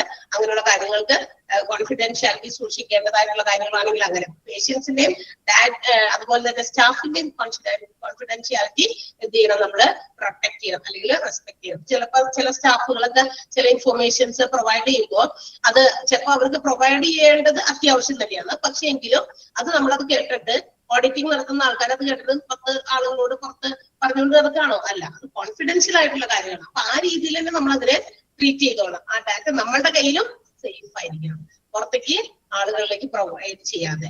ക്ലിയർ ആയോ? സാമ്പിൾ സൈസ് ഓക്കെ ആണല്ലോ? ഓക്കെ, അപ്പൊ ഇല്ലേ നമ്മുടെ ആ സെന്റൻസ് ഒന്ന് അണ്ടർലൈൻ ചെയ്യണം. ഏതാന്ന്? Ethical issues should be given due consideration while അത് എപ്പോഴാ അത് ഡാറ്റ കളക്ഷൻ എന്നുള്ള കാര്യം കൂടി അവിടെ ചേർക്കണം കേട്ടോ. അതിന്റെ 2 സെന്റൻസ് ഒന്ന് അണ്ടർലൈൻ ചെയ്തോ. 2 സെന്റൻസ്, അതായത് എത്തിക്കൽ ഇഷ്യൂസ് എന്ന് തുടങ്ങി നീഡ് ടു ബി റെസ്പെക്റ്റഡ് എന്ന് വരെ. അപ്പൊ നിങ്ങൾ വായിക്കുമ്പോൾ നിങ്ങളുടെ ഓർമ്മയിൽ വരും. അപ്പൊ ആ സെന്റൻസ് മാത്രമായിട്ട് അങ്ങനെ ക്വസ്റ്റ്യൻ ആയിട്ട് വരാൻ വഴിയില്ല.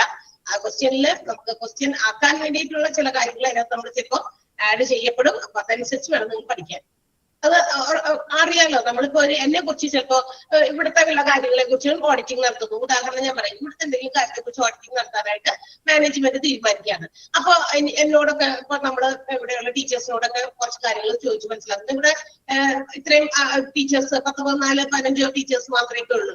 അപ്പൊ ഇവരെയൊക്കെ വേണമെങ്കിൽ പേഴ്സണലി വിളിച്ചിട്ട് അവരുടെ കാര്യങ്ങളൊക്കെ അവരോട് ചോദിച്ച് മനസ്സിലാക്കാനായിട്ട് പറ്റും, എൻക്വയറി ചെയ്യാൻ പറ്റും. തീർച്ചയായിട്ടും അത് എന്താ പറയാ, അപ്പൊ ചോദിക്കുന്ന സമയത്ത് ഇപ്പൊ ഞാൻ എന്നെ കുറിച്ച് അങ്ങനെ എന്തെങ്കിലും കാര്യങ്ങൾ എനിക്ക് പറയാനുണ്ടെങ്കിൽ എനിക്ക് പൂർണ്ണമായിട്ട് തുറന്ന് പറയണം. നമ്മുടെ ഓർഗനൈസേഷനെ കുറിച്ചാണെങ്കിലോ അപ്പൊ ഞാൻ തുറന്നു പറയുമ്പോ അപ്പൊ ചിലപ്പോ ഞാൻ ഉദ്ദേശിക്കുകയാണ് അത് ഞാൻ പറഞ്ഞതായിട്ടോ അല്ലെങ്കിൽ എന്റെ ഒരു സ്വകാര്യമായിട്ടുള്ള കാര്യമാണ്. പക്ഷെ അത് പബ്ലിക്കായിട്ട് ഇപ്പൊ ഇന്ന ആള് പറഞ്ഞു എന്ന് പുറത്തേക്ക് പോകാതെ അങ്ങനെ ഒരാതെ സൂക്ഷിക്കേണ്ട ചില ഇൻഫോർമേഷൻസ് ഉണ്ടായിരിക്കും. പക്ഷെ ഞാൻ എനിക്കത് ഷെയർ ചെയ്യാതെയും പറ്റില്ല. അങ്ങനെയാണ് ഞാനത് പറയും. അപ്പൊ അത് കോൺഫിഡൻഷ്യൽ ആയിട്ട് സൂക്ഷിക്കാനുള്ള അധികാരം ആർക്കുണ്ട്? നമ്മുടെ ഡാറ്റ കളക്ട് ചെയ്യുന്നവർക്കുണ്ട്, ക്ലിനിക്കൽ ഓഡിറ്റ് നടത്തുന്നവർക്ക്. മനസ്സിലായോ? ഇൻവെസ്റ്റിഗേറ്റർ അത് അങ്ങനെ കോൺഫിഡൻഷ്യൽ ആയിട്ട് സൂക്ഷിക്കണം, അത്രേ ഉള്ളൂ.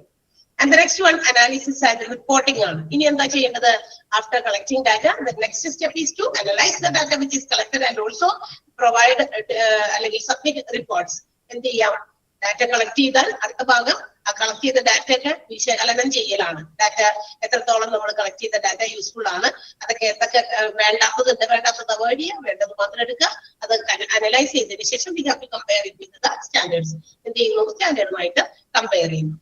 അത്രേ ഉള്ള പോയിന്റ്. ഓക്കെ, ദെൻ അപ്പൊ കമ്പയർ ചെയ്താൽ എന്താണ് അടുത്ത റിസൾട്ട്? എന്താ നമുക്കറിയാം. We can see if there is some എന്താ backwardness, limitations in particular department. നമ്മൾ ഡാറ്റ ഒക്കെ കളക്ട് ചെയ്തു, അതിന്റെ അനലൈസ് ഒക്കെ ചെയ്തപ്പോൾ നമുക്ക് മനസ്സിലായി ചില ഡിപ്പാർട്ട്മെന്റ് കുറച്ച് ബാക്ക്വേർഡ് ആണ്, അവിടെ കുറച്ച് പോരായ്മകളുണ്ട് എന്ന് മനസ്സിലാക്കുകയാണെങ്കിൽ we have to make some recommendations for the improvements. അത് ഇംപ്രൂവ് ചെയ്യാൻ ആ ഒരു പർട്ടിക്കുലർ ഡിപ്പാർട്ട്മെന്റുകൾ അല്ലെങ്കിൽ ആ പറയുന്ന ഏത് ഭാഗത്താണോ പോരായ്മകളുള്ളത് അത് ഇംപ്രൂവ് ചെയ്യാനുള്ള, പോരായ്മകൾ ഇംപ്രൂവ് ചെയ്യാനല്ല, പോരായ്മകൾ ഇല്ലാതാക്കി കുറച്ച് നന്നാക്കാനുള്ള, ആ ഡിപ്പാർട്ട്മെന്റിനെ നന്നാക്കാനുള്ള വേണ്ടത്ര കാര്യങ്ങൾ റെക്കമെൻഡ് ചെയ്യുക എന്നുള്ളതാണ് അടുത്ത സ്റ്റെപ്പ്, 6ാമത്തെ സ്റ്റെപ്പ്. ക്ലിയർ ആയോ? മനസ്സിലായില്ലേ? സിമ്പിൾ ആണ്. And the last one, implement changes. ഇതൊരു ആക്ഷൻ ആണ്, ചേഞ്ചസ് കൊണ്ടുവരിക. അപ്പൊ റെക്കമെൻഡ് ചെയ്തു, തൊട്ടുമ്പോൾ നമ്മൾ എന്ത് ചെയ്തു? ഇന്ന മാറ്റങ്ങൾ ഇന്ന ഡിപ്പാർട്ട്മെന്റിൽ കൊണ്ടുവന്നാൽ there will be development in that particular department. ആ ഡിപ്പാർട്ട്മെന്റ് കുറച്ച് നല്ല ഭംഗിയായിട്ട് പ്രവർത്തിക്കും.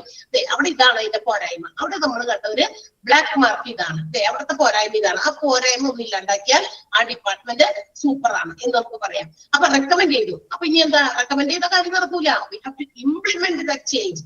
എന്താണോ പോരായ്മ കണ്ടെത്തിയെങ്കിൽ ആ പോരായ്മയെ ഇല്ലാതാക്കാനുള്ള action നമ്മൾ ഇവിടെ implement ചെയ്യണം. So there should be an action plan should be made for making changes or implementing changes. Changes കൊണ്ടുവരാനുള്ള ആക്ഷൻ എടുക്കുക.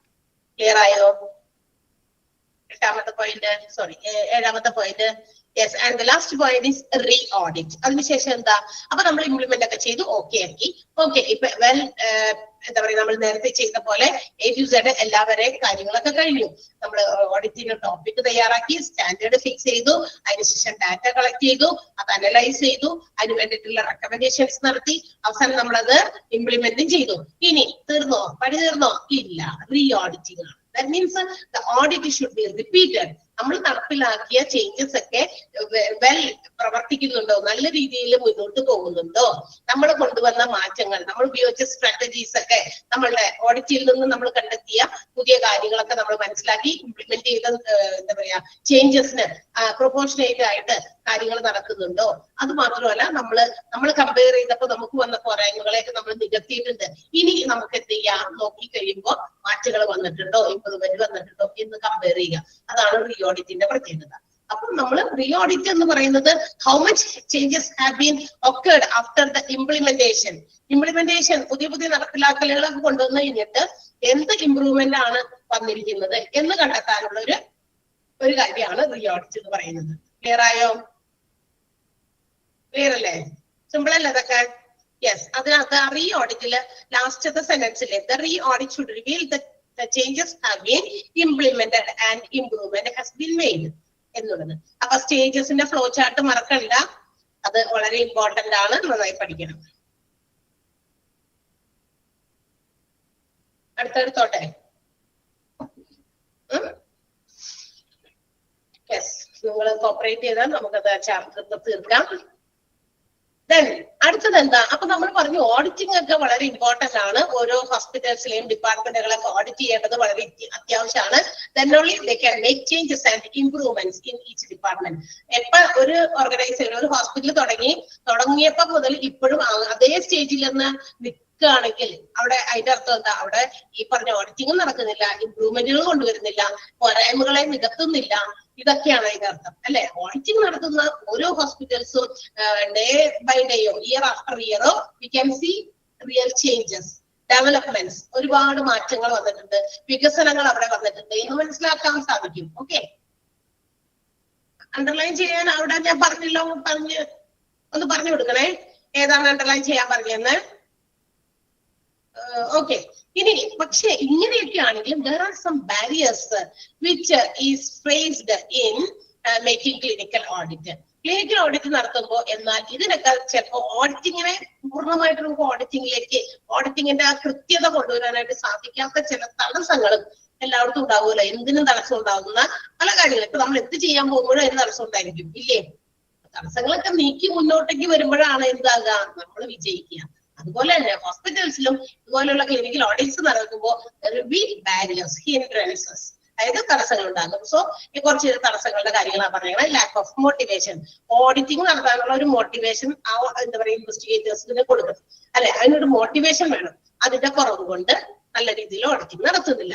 ലാക്ക് ഓഫ് ട്രെയിനിങ്, ഇൻവെസ്റ്റിഗേഷൻ നടത്തുന്ന ആളുകൾ ഓഡിറ്റിങ്ങിന്റെ കാര്യങ്ങളുമായി ബന്ധപ്പെട്ട ടീമിന് ആവശ്യം വേണ്ട ട്രെയിനിങ് ഇല്ലാത്തതുകൊണ്ട്, വെൽ ട്രെയിൻഡ് ആയിട്ടുള്ള ഓഡിറ്റിംഗ് ടീം ഇല്ലാത്തതുകൊണ്ട്. Okay, lack of resources. ഇനി ടീം മാത്രമല്ല, ചിലപ്പോഴൊക്കെ ഓഡിറ്റിംഗ് വേണ്ട എല്ലാ തരത്തിലുള്ള റിസോഴ്സസും അവൈലബിൾ ആയിരിക്കണം. സമയം വേണം, അതിന് ടീമിൽ വരാനുള്ള ആളുകൾ, സ്റ്റാഫ് അവൈലബിൾ ആയിരിക്കണം. ഇതൊക്കെ ചെയ്യാനുള്ള അറിവൊക്കെ വേണം അല്ലെ. അപ്പൊ ഇതിന്റെ ഇത്തരം റിസോഴ്സസിന്റെ അഭാവം കൊണ്ട് എന്താകാം, ഓഡിറ്റിംഗ് ഫെയിൽ ആകാം. Okay, lack of resources. Resources ഏതൊക്കെയാണെന്ന് ഹൈപ്പർട്ടൈറ്റുകള്: lack of time, lack of staff, lack of knowledge, lack of expertise or advice in project design. ഓഡിറ്റിംഗിനെ കുറിച്ച് ഒരു ഡിസൈൻ തയ്യാറാക്കാനുള്ള എക്സ്പെർട്ടൈസ് ഇല്ലാത്തതുകൊണ്ട്. എക്സ്പെർട്ടൈസ് ആരാ? ശരി, അറിവ്, എന്താ പറയാ, അനുഭവജ്ഞാനം ഒക്കെ ഉള്ള ആളുകളില്ലാത്തത് കൊണ്ടും ഇതൊരു തടസ്സമാണ്. ക്ലിനിക്കൽ ഓഡിറ്റ് മര്യാദയ്ക്ക് നടത്താൻ പറ്റില്ല. Problem between groups and group members. നമ്മളെ ഗ്രൂപ്പ് തന്നെ, അതായത് ഓഡിറ്റിംഗിന് വേണ്ടിയിട്ടുള്ള ഒരു ഗ്രൂപ്പുകൾ ഉണ്ടെന്ന് നമ്മൾ നേരത്തെ പറഞ്ഞിരുന്നു. ഒരു ടീം, ആ ടീമിൽ ആരൊക്കെ വേണമെന്നൊക്കെ പറഞ്ഞു. പക്ഷെ ഇവര് തമ്മിൽ ഒരു കോർഡിനേഷൻ ഇല്ല, അവര് തമ്മിൽ പ്രശ്നങ്ങൾ. അങ്ങനെ പ്രശ്നങ്ങൾ വന്നാലും ഓഡിറ്റിംഗ് പരിപൂർണമാകില്ല, കംപ്ലീറ്റ്ലി നമുക്കത് സെറ്റ് ആക്കാൻ സാധിക്കില്ല. Lack of overall plan, overall മൊത്തത്തിലുള്ള പ്ലാനിങ് നല്ലതല്ലാത്തത് കൊണ്ട്. അതായത് ഓഡിറ്റിങ്ങിനെ കുറിച്ച് മൊത്തത്തിലൊരു പ്ലാനിങ് ഉണ്ട്, ആ പ്ലാനിങ് കറക്റ്റ് ആയിട്ട് നടക്കാത്തത് കൊണ്ട്. ഓർഗനൈസേഷണൽ ഇംപെഡിമെന്റ്സ്, പുതിയ പുതിയ മാറ്റങ്ങൾ ഒക്കെ കൊണ്ടുവരുമ്പോ എന്താ പറയാ, ഇങ്ങനെ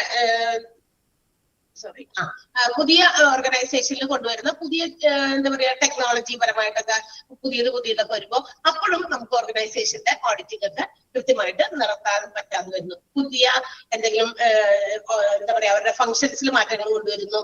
അപ്പൊ നമുക്ക് എങ്ങനെയാ അത് ഓഡിറ്റിംഗ് കൊണ്ടുപോകുക എന്നുള്ളതില് അവര് എന്താ പറയാ മനസ്സിലാക്കാൻ പറ്റാതെ വരുന്നു. അതാണ്. പിന്നെ അഡ്മിനിസ്ട്രേറ്റീവ് ഡിലേ, അതായത് മാനേജ്മെന്റിന്റെ ഭാഗത്ത് നിന്ന് പുതിയ മാറ്റങ്ങളൊക്കെ കൊണ്ടുവരുമ്പോ അതിൽ കുറെ എന്താ പറയാ ഡിലേ വരുത്തുക. അപ്പൊ മാനേജ്മെന്റ് ഡിലേ ആകുന്നത് കൊണ്ടും നമ്മുടെ ഓഡിറ്റിംഗ് കംപ്ലീറ്റ് ആകുന്നില്ല. Failure to use nationally set standards. പിന്നെ നേരത്തെ തന്നെ നമ്മൾ പറഞ്ഞു, സ്റ്റാൻഡേർഡ് ഒക്കെ സെറ്റ് ചെയ്യുമ്പോൾ international guidelines, expert consensus, personal ആയിട്ടുള്ള കേസ് സ്റ്റഡി ഒക്കെ നടത്തണമെന്ന് പറഞ്ഞു. പക്ഷെ ഒരു നല്ല രീതിയിലുള്ള സ്റ്റാൻഡേർഡ് സെറ്റ് ചെയ്യാൻ പറ്റാത്തത് കൊണ്ടും മാത്രമല്ല, നമ്മുടെ ചിലപ്പോ ചെറിയ ഓഡിറ്റ് ഒക്കെ ആയിരിക്കാം, ചിലപ്പോൾ ചെറിയ ബിസിനസ് ഓർഗനൈസേഷൻ ആയിരിക്കാം, ചെറിയ ഹോസ്പിറ്റൽ ആയിരിക്കാം. അവിടെയുള്ള ആവശ്യം വേണ്ട റിസോഴ്സസ് നമുക്ക് പരമാവധി ഉപയോഗിക്കാൻ പറ്റാത്തത് കൊണ്ടും. ഓക്കെ, സ്റ്റാൻഡേർഡ് കൃത്യമായി സെറ്റ് ചെയ്യാൻ പറ്റാത്തത് കൊണ്ടും അതോടൊപ്പം അവിടെയുള്ള റിസോഴ്സസിന് നമുക്ക് ഉപയോഗിക്കാൻ പറ്റാത്തത് കൊണ്ട്, ചിലപ്പോൾ ചെറിയ ഇതൊക്കെ ആയിരിക്കാം, ഇതിന്റെ ഹോസ്പിറ്റലൊക്കെ ആയിരിക്കാം. അപ്പൊ അവിടെ അതിനുള്ള റിസോഴ്സസ് മുഴുവനും ഈ പറഞ്ഞ പോലെ ഓഡിറ്റിനും കൂടി വേണ്ടിയിട്ട് ഉപയോഗിക്കാനായിട്ട് ചിലപ്പോൾ പറ്റാതെ വരുന്നു. അങ്ങനെയുള്ള കാരണങ്ങൾ കൊണ്ടും എന്തുണ്ടാകാം, ക്ലിനിക്കൽ ഓഡിറ്റ് കംപ്ലീറ്റ് ആകണമെന്നില്ല, അല്ലെങ്കിൽ സക്സസ്ഫുള്ളി നമുക്കത് കണ്ടക്ട് ചെയ്യാൻ പറ്റണമെന്നില്ല. So these are the barriers. ഇതൊക്കെ ബാരിയേഴ്സ് ആണ്. ബാരിയേഴ്സിന്റെ ഫുൾ അങ്ങോട്ട് അറ്റം വരെ പഠിക്കേണ്ട കുഞ്ഞു നോട്ട്സ് പോലെ: lack of motivation, lack of training, lakh of resources, lack of expertise, problem between group and group members, lack of overall plan, organizational impediments, administrative delay, failure to use nationally set standards. അത്രയും പഠിച്ചാൽ മതി. അറ്റം വരെ നീണ്ട് നിങ്ങൾ ആ barriers പഠിക്കണമെന്ന് നിർബന്ധമില്ല. ക്ലിയർ ആയോ? മനസ്സിലായോ? യെസ്. ആൻഡ് ലാസ്റ്റ് അല്ല, കുറച്ച് ഇതുണ്ട്. Promoting clinical audit. ഇനി അപ്പൊ നമുക്ക് ഇങ്ങനെ കുറെ തടസ്സങ്ങളൊക്കെ ഉണ്ടല്ലോ, ബാരിയേഴ്സ്. ഈ ബാരിയേഴ്സ് ഒക്കെ നീക്കി നമുക്ക് എങ്ങനെ ഒരു ക്ലിനിക്കൽ ഓഡിറ്റ്, നല്ല രീതിയിലുള്ള ക്ലിനിക്കൽ ഓഡിറ്റിനെ പ്രൊമോട്ട് ചെയ്യാൻ പറ്റും? അതിന് വേണ്ട ചില കാര്യങ്ങളാണ് ഇവിടെ പറഞ്ഞിരിക്കുന്നത്. Supportive organisational environment. ഓർഗനൈസേഷനില് ക്ലിനിക്കൽ ഓഡിറ്റിനെ സപ്പോർട്ട് ചെയ്യുന്ന ഒരു അന്തരീക്ഷം വേണം. എന്ന് വെച്ചാൽ അതിന് കൃത്യമായി ലീഡർഷിപ്പ് കൊടുക്കാൻ പറ്റിയ ആൾക്കാർ, ആ ടീമിനെ നയിക്കേണ്ട ഒരാള് അല്ലെ. അതുപോലെ ഓഡിറ്റ് പ്രോഗ്രാം ഒക്കെ ഡിറക്ട് ചെയ്യാം, അതൊക്കെ അന്വേഷിച്ച് വേണ്ട നിർദ്ദേശങ്ങളോ കാര്യങ്ങളൊക്കെ കൊടുക്കുക. അങ്ങനെ ഒരു കൃത്യമായ രീതിയിൽ അതിനൊരു ടീമും ആ ടീമിനെ നയിക്കുന്ന ഒരു സൗണ്ട് ലീഡർഷിപ്പ് ഉള്ള ഒരാളും അതുപോലെ വേണ്ട ഡിറക്ഷൻസും മറ്റൊക്കെ കൊടുക്കാൻ പറ്റിയ കാര്യങ്ങളൊക്കെ ഉണ്ടെങ്കിൽ ഓഡിറ്റിംഗ് ഭംഗിയായി നടത്താൻ പറ്റും. ഓക്കെ, അതാണ് ഒന്നാമത്തെ. Next one sound leadership. ആ ലീഡർഷിപ്പ് എങ്ങനെയായിരിക്കണം? നല്ല രീതിയിലുള്ള ലീഡർഷിപ്പ് ആയിരിക്കും. ഓഡിറ്റ് നടത്തുന്നതിന് ഏറ്റവും മുമ്പില് ലീഡറായിട്ട് നിൽക്കുന്ന ആള് കൃത്യമായിട്ട് അത് ലീഡ് ചെയ്ത് കഴിഞ്ഞാൽ കൃത്യമായ ക്ലിനിക്കൽ ഓഡിറ്റ് നമുക്ക് കംപ്ലീറ്റ് ചെയ്യാൻ പറ്റും. Practical mechanisms to make data collection easier. നമ്മൾ പറഞ്ഞു ഡാറ്റ കളക്ട് ചെയ്യാനായിട്ട് പല രീതിയുണ്ട്, റെട്രോസ്പെക്റ്റീവ് ഉണ്ട്, പ്രോസ്പെക്റ്റീവ് ഉണ്ട്. അതിൽ ഏറ്റവും നല്ല രീതിയിലും ഏറ്റവും ഈസിയസ്റ്റ് വേ ഓഫ് ഡാറ്റ കളക്ഷനും നടത്താൻ വേണ്ടിയിട്ട് എന്തെങ്കിലും പ്രത്യേക രീതി, മെക്കാനിക്കൽ രീതിയിൽ എന്തെങ്കിലും ഉപയോഗിക്കാം. എന്ന് വെച്ചാൽ മോഡേൺ റെക്കോർഡ് സിസ്റ്റം ഒക്കെ മെഡിക്കൽ സിസ്റ്റത്തിൽ ഒരുപാട് എന്താ പറയുക, നമുക്കറിയാം റെക്കോർഡിംഗ് സിസ്റ്റം ഉണ്ട്, എല്ലാം സേവ് ചെയ്ത് സ്റ്റോർ ചെയ്ത് വെക്കുന്നത്. അങ്ങനത്തെ എന്തെങ്കിലും നല്ല മെത്തേഡുകൾ അഡോപ്റ്റ് ചെയ്ത് കഴിഞ്ഞാൽ നമുക്ക് എളുപ്പത്തിൽ ഡാറ്റ കളക്ട് ചെയ്യാം. ഡാറ്റ കളക്ട് ചെയ്യാനാണ് കൂടുതലും സമയങ്ങൾ എടുക്കുക. സോ ആ സമയമൊക്കെ പരമാവധി കുറയ്ക്കാൻ വേണ്ടിയിട്ട് മെഡിക്കൽ റെക്കോർഡ് സിസ്റ്റം ഉപയോഗിച്ച്, മോഡേൺ മെഡിക്കൽ റെക്കോർഡ് സിസ്റ്റം ഉപയോഗിക്കുകയൊക്കെ ചെയ്ത് to make the data collection easier. Data collection എളുപ്പത്തിലാക്കി കഴിഞ്ഞാലും കുറച്ചുകൂടി നമുക്ക് ക്ലിനിക്കൽ ഓഡിറ്റിനെ പ്രൊമോട്ട് ചെയ്യാൻ പറ്റും. ഇൻഫർമേഷൻ ടെക്നോളജി, അതുപോലെ തന്നെ IT ഹോസ്പിറ്റൽസിലെ കമ്പ്യൂട്ടർ സിസ്റ്റത്തിലൊക്കെ എന്താ പറയാ, ഇതൊക്കെ ലിങ്ക് ചെയ്തിട്ടുണ്ടാകാം. റുട്ടീൻ ഡാറ്റ കളക്ഷൻ, അതായത് ഇപ്പൊ എന്താ പറയാ കാർഡിയോളജി ഡിപ്പാർട്ട്മെന്റ് ഇൻഫർമേഷൻ കളക്ട് ചെയ്യാനായിട്ട് അവിടെ വരെ പോകാതെ അത് മറ്റ് എന്താ പറയാ എവിടെയാണോ നമുക്ക് ഡാറ്റ കളക്ട് ചെയ്യപ്പെടേണ്ടത് അവിടേക്ക് സിസ്റ്റവുമായിട്ട് ലിങ്ക് ചെയ്യാം. കണക്റ്റഡ് ആണല്ലോ ഓൾറെഡി, ഒരു എന്താ പറയാ നെറ്റ്വർക്കിൽ കണക്ട് ചെയ്യാം. അപ്പൊ അങ്ങനെ വരുമ്പോ എന്ത് ചെയ്യേണ്ട വരില്ല, നമ്മൾ അവിടെയൊക്കെ പോയിട്ട് കാര്യങ്ങൾ അന്വേഷിക്കേണ്ടി വരില്ല. അതും നമുക്ക് ഓഡിറ്റിങ്ങിന് കുറച്ചുകൂടി ഈസിയസ്റ്റ് വേ ആക്കും. മനസ്സിലായോ? Information technology and improved links between routine data collection. കേട്ടോ, ഡാറ്റ കളക്ട് ചെയ്യുന്ന ആ റുട്ടീന് അതൊക്കെ കറക്റ്റ് ആക്കാൻ വേണ്ടിയിട്ട് എപ്പോഴും ഒരു ഇംപ്രൂവ്ഡ് ആയിട്ടുള്ള linking system, network system IT ഉപയോഗപ്പെടുത്തുക. ഇന്നങ്ങനെയല്ലേ ഓർഗനൈസേഷനിൽ ഇപ്പൊ നമുക്ക് നോക്കിയാൽ ഹോസ്പിറ്റൽസിൽ നോക്കിയാൽ നമ്മള് ഡോക്ടറെ കാണാൻ ചെല്ലുന്നു. ഡോക്ടർ നമ്മൾക്ക് ഇങ്ങനെ പ്രിസ്ക്രിപ്ഷൻ ഒക്കെ എഴുതും. അവിടെ പുള്ളി സിസ്റ്റത്തിലും ഇപ്പൊ അത് അങ്ങനെ ചെയ്യുന്നുണ്ട്. അത് എന്നിട്ട് എന്ത് ചെയ്യും, നമ്മളുടെ നഴ്സ് വന്നിട്ട് ആ ഒരു കേസ് ഷീറ്റ് എടുത്തുകൊണ്ട് പോയിട്ട് സാധാരണ നമുക്കറിയാം കുറച്ച് മുമ്പ് വരെയൊക്കെ ഇങ്ങനെ ഫാർമസിയിലേക്ക് അവരെ കേസ് ഷീറ്റ് അങ്ങോട്ട് കൊണ്ടുപോകണം. കാരണം അതിനകത്താണ് പ്രിസ്ക്രിപ്ഷൻസ് ഒക്കെ എഴുതി വെച്ചിട്ടുണ്ടാവും. അത് അങ്ങോട്ട് കൊണ്ടുകൊടുക്കും, അവിടെ കൊണ്ടുവയ്ക്കും. ആ ഒരു പ്രിസ്ക്രിപ്ഷൻ ലിസ്റ്റ് നോക്കിയിട്ടാണ് എന്ത് ചെയ്യുന്നത്, നമ്മളുടെ ഡിപ്ലോമയിൽ നമ്മൾ പഠിച്ചതാണല്ലോ ഫാർമസിയിൽ എങ്ങനെയാണ് മരുന്നുകൾ എടുക്കുന്നതെന്നും ഒക്കെ കണ്ടതാണ്. അതിനകത്തിരിക്കുന്നത് ചിലപ്പോൾ നമുക്ക് അത് വായിക്കാൻ പറ്റാത്തതാണ്. അവിടെ ഒരു നഴ്സ് ഇലക്ട്രോണിക് മെഷീന്റെ ഹെൽപ്പോട് കൂടി അതിനെ ട്രാൻസ്ക്രൈബ് ചെയ്ത്, അല്ലെ, അതൊക്കെ നമ്മൾ പഠിച്ചില്ലേ? ഓക്കെ. അപ്പൊ അതിനകത്ത് അതങ്ങനെ ചെയ്തതിന് ശേഷം അവിടെ റെക്കോർഡ് ചെയ്ത് വെച്ചു, എന്നിട്ടാണ് നമുക്കത് മരുന്നൊക്കെ എടുത്ത് തരുന്നത്. പക്ഷെ ഇപ്പോഴത്തെ ഒരു ഇത് കുറച്ചുകൂടി അഡ്വാൻസ്ഡ് ആയിട്ട് ചില ഡോക്ടേഴ്സ് അവിടെ പ്രിസ്ക്രൈബ് ചെയ്ത് നേരിട്ട് ആ സിസ്റ്റം ത്രൂ ഫാർമസിയിലേക്ക് ലിങ്ക് ചെയ്തിട്ടുണ്ടായിരിക്കും. മനസ്സിലായ? പേഷ്യന്റിന്റെ നെയിമും എല്ലാ ഡീറ്റെയിൽസും അടക്കം അത് അങ്ങോട്ടേക്ക് ലിങ്ക് ചെയ്തേക്കാണ്, കണക്റ്റഡ് ആണ് നെറ്റ്വർക്ക്. അപ്പൊ എന്ത് പറ്റും, അവിടെ അത് അവർക്ക് നേരിട്ട് ചെന്ന് അതിൽ നോക്കിയിട്ട് എന്ത് ചെയ്യാൻ മരുന്നുകൾ എടുക്കാൻ പറ്റും. ക്ലിയർ ആയോ? അങ്ങനെ ലിങ്ക് ചെയ്യുകയാണെങ്കിൽ കുറച്ചുകൂടി ഡാറ്റ കളക്ഷൻ ഈസിയർ ആക്കാം. പിന്നെ ഇതിനൊക്കെ വേണ്ടിയിട്ട് എന്തുണ്ടാവണം, എല്ലാ വിഭാഗത്തിലും ഡെഡിക്കേറ്റഡ് സ്റ്റാഫ് ഉണ്ടായിരിക്കണം. വളരെ അർപ്പണ മനോഭാവത്തോടെ എല്ലാ കാര്യങ്ങളിലും സഹകരിക്കാൻ പറ്റിയ സ്റ്റാഫ് ഉണ്ടായിരിക്കണം. Strategy and planning in audit programmes, അതായത് നമ്മൾ നേരത്തെ കൂട്ടി കാൽക്കുലേറ്റ് ചെയ്ത ഒരു പ്ലാനിങ് ഓഡിറ്റ് പ്രോഗ്രാമിൽ ഉണ്ടായിരുന്നു. നേരത്തെ തന്നെ നമ്മൾ കാൽക്കുലേഷൻസ് വേണം അതിനെ കുറിച്ച്, ഓഡിറ്റിനെ കുറിച്ച് ഒരു കാൽക്കുലേഷൻ ഉണ്ട്. ഇന്ന കാര്യങ്ങൾ ഇന്ന പോലെയൊക്കെ നടക്കണം എന്നുള്ള ഒരു calculation should be the audit ടീമിന്. റിസോഴ്സസ് വേണം, ആവശ്യത്തിന് ഓഡിറ്റിനെ സപ്പോർട്ട് ചെയ്യാൻ വേണ്ടിയിട്ടുള്ള റിസോഴ്സസും അതുപോലെ തന്നെ ആവശ്യത്തിന് സപ്പോർട്ടും ഉണ്ടാക്കണം. സപ്പോർട്ട് കൊടുക്കണം ഓഡിറ്റിന് വേണ്ടിയിട്ടുള്ള, ഓഡിറ്റ് പ്രോഗ്രാമിന് വേണ്ടി എല്ലാ വഴിയും നമ്മളൊക്കെ തെളിച്ചു കൊടുക്കണം ബാക്കിയുള്ള ടീമുകളൊക്കെ. Okay. Audit can augment both career. Augment എന്ന് പറഞ്ഞാൽ ഇൻക്രീസ് എന്നർത്ഥം കേട്ടോ. ഓഡിറ്റ് വർദ്ധിപ്പിക്കാം. എന്ത് വർദ്ധിപ്പിക്കും? കരിയറും പ്രൊഫഷണൽ ഡെവലപ്മെന്റും വർദ്ധിപ്പിക്കും. എന്ന് വെച്ചിട്ടുണ്ടെങ്കിൽ ഓഡിറ്റിംഗ് നടത്തി കഴിഞ്ഞു കഴിഞ്ഞാൽ ഓരോ ആളുകളും ഓരോ ഡിപ്പാർട്ട്മെന്റിനെ ഓഡിറ്റ് ചെയ്യുമ്പോൾ അവിടുത്തെ സ്റ്റാഫുകളും നഴ്സുകളും ആ ഒരു ഡിപ്പാർട്ട്മെന്റിൽ എല്ലാവരെയും നമ്മൾ വിലയിരുത്തുകയാണ്. അപ്പൊ അതുകൊണ്ട് എന്തുണ്ടാക്കും, അങ്ങനെ വിലയിരുത്തുമ്പോൾ എന്റെ പോരായ്മ എനിക്ക് മനസ്സിലാകും. എന്നെ വിലയിരുത്തിയാലേ എന്റെ പോരായ്മ എനിക്ക് എന്തെന്ന് മനസ്സിലാക്കാൻ പറ്റുള്ളൂ. അല്ലെ, നമ്മളോട് പറയാണ് ടീച്ചർ ഇങ്ങനെയാണ് കേട്ടോ, ടീച്ചർക്ക് അതൊരു പോരായ്മയാണ്, അതൊന്ന് കുറച്ച് ഞാൻ ബാക്കി അല്ലെങ്കിൽ നിങ്ങൾ എന്നോട് പറയാം, എനിക്ക് എന്നെ അറിയാൻ. പക്ഷെ നിങ്ങൾ ഇത് പറയണം എന്ന് വലിയ പറഞ്ഞിരുന്നില്ല. കാരണം എന്ന് വെച്ചാൽ നമുക്കറിയാം ചില കാര്യങ്ങൾ നമ്മൾ ഇങ്ങനെ പറഞ്ഞു വരുമ്പോ ചിലപ്പോ എന്താണ് എന്നെ കുറിച്ച് പറയാറ്, ഞാൻ ഒന്ന് അറിയിച്ച് ചോദിച്ചു നോക്കാം. എന്താണ് നിങ്ങൾക്ക് ഞാൻ പറയാണ് എന്നെ കുറിച്ചൊരു വിലയിരുത്തൽ നടത്താൻ പറഞ്ഞു കഴിഞ്ഞാൽ എന്തെങ്കിലും ഒന്ന് പറയാം. സംഭവമാണ് പറയാൻ പറഞ്ഞാൽ ആദ്യം പറയുന്ന ഒരു കാര്യം എന്തായിരിക്കും, ഞാൻ ഗസ് ചെയ്തിട്ടുണ്ട് ആ കാര്യം, നിങ്ങളൊന്ന് പറയാമോ? പെട്ടെന്ന് പറഞ്ഞാൽ മതി, ആരെങ്കിലും പറഞ്ഞാൽ മതി, വേഗം പറ. യെസ്, അതന്നെയാണ് സ്പീഡ്. പക്ഷെ ഞാൻ സ്പീഡ് എടുക്കുന്നുണ്ട്, നിങ്ങൾക്ക് മനസ്സിലാകാതിരിക്കുന്നുണ്ടോ? ഇപ്പൊ മനസ്സിലാകാനുണ്ടോ? ഇല്ല. Okay, very good. അതെന്താന്ന് വെച്ചാൽ അത് ഇങ്ങനെ ചിലപ്പോഴൊക്കെ ഇങ്ങനെ പറഞ്ഞ വിചാരിക്കും ഇത്തിരി സ്പീഡ്, പക്ഷെ എന്താ അറിയില്ല, അതിങ്ങനെ സ്പീഡായി പോകും. കൺട്രോൾ ചെയ്യാൻ ഞാൻ ശ്രമിക്കുന്നത് കുറച്ചൊക്കെ. എന്ത് കാര്യത്തിനും അതേട്ടോ, സംസാരിച്ചു വരുമ്പോ ഇച്ചിരി പതുക്കെ ഇങ്ങനെ പിടിക്കണം എന്നുണ്ട്. പക്ഷെ എനിക്ക് അങ്ങനെ അങ്ങോട്ട് ഇത്തിരി അത്രയും സ്ലോ മോഷനിൽ പോകാൻ തോന്നുന്നില്ല. അത് പറഞ്ഞു വരുമ്പോ അങ്ങനെ സ്പീഡായി പോകും. അത് എന്ത് കാര്യത്തിനും ആണെങ്കിലും സംസാരത്തിൽ ഇതിന് സ്പീഡ് വരുന്നതാണ് കേട്ടോ. സോറി. എന്തായാലും നമ്മൾ ഇവിടെ വരെ എത്തി അല്ലെ. ഇപ്പോഴും PGയും തീരാൻ പോവുകയാണെങ്കിൽ ഒരു ചാപ്റ്റർ കൂടി ഉള്ളൂ. ഞാൻ നിങ്ങളെ സഹിച്ചാൽ മതിയാവും. ഓക്കെ, അപ്പൊ അങ്ങനെയുള്ള അപ്പൊ നമുക്കറിയാം. അതായത് അപ്പൊ എന്റെ ലിമിറ്റേഷൻ എനിക്ക് അറിഞ്ഞാലാണ് ഐ ക്യാൻ ഇംപ്രൂവ്. ചിലപ്പോ ഞാനത് ഇംപ്രൂവ് ചെയ്യാൻ ഇടയ്ക്കിടയ്ക്കൊക്കെ ചിലപ്പോ തുടങ്ങുമ്പോഴൊക്കെ അങ്ങനെയായിരിക്കും, പക്ഷെ വീണ്ടും എന്ത് ചെയ്യും, അങ്ങനെ ആയി പോകും. എനിക്ക് പറ്റാവുന്ന രീതിയിലാണ് കുറച്ചൊക്കെ ഞാൻ പണ്ടത്തേതിൽ നിന്ന് ആദ്യമൊക്കെ ഉണ്ടായിരുന്നു കുറച്ച് കുറയ്ക്കാൻ ശ്രമിച്ചു. അത് ചില ആളുകളുടെ പ്രത്യേകതയായിരിക്കും അല്ലെ, സംസാരിക്കുമ്പോൾ സ്പീഡായി പോകുന്നത്. ഓക്കെ, അപ്പൊ നമ്മുടെ കരിയർ ഡെവലപ്മെന്റ് കൂടിയാണ്. അപ്പൊ എന്നെ ഓഡിറ്റ് ചെയ്തു, അല്ലെങ്കിൽ എന്റെ ഒരു വിഭാഗം ടീച്ചേഴ്സിനെ ഓഡിറ്റ് ചെയ്തു. അപ്പൊ ഓരോരുത്തരെയും എന്താ പറയുക വിലയിരുത്തി. അപ്പോഴാണ് ഈ ടീച്ചർക്ക് ഇന്നതാണ് ഒരു ലിമിറ്റേഷൻ ഉള്ളത്, അത് ഓക്കെ. വേറെ ടീച്ചർക്ക് ആ ടീച്ചർക്ക് ഇന്നതാണ് ലിമിറ്റേഷൻ ഉള്ളത്, അതല്ലെങ്കിൽ ഓക്കെ സൂപ്പറാണ്, അങ്ങനെയൊക്കെ അല്ലെ. അപ്പൊ അങ്ങനെയൊക്കെ ഉള്ള കാര്യങ്ങളൊക്കെ എന്ത് ചെയ്യാം, നമ്മളുടെ ഓഡിറ്റിങ് നമ്മളെ കരിയർ ഡെവലപ്മെന്റിന്, നമ്മുടെ പ്രൊഫഷണൽ ഡെവലപ്മെന്റിന് ഹെൽപ്പ് ചെയ്യുന്നുണ്ട്. ഓക്കെ, അപ്പൊ അതിന് വേണ്ടിയിട്ടുള്ള കാര്യങ്ങൾ. പിന്നെ ട്രെയിനിങ് എന്ത് കൊടുക്കണം, ഓഡിറ്റിങ്ങിന്റെ കാര്യങ്ങൾക്ക് പ്രോപ്പർ ട്രെയിനിങ് പ്രൊവൈഡ് ചെയ്താൽ നമുക്ക് ഓഡിറ്റിംഗ് ഭംഗിയാക്കാം.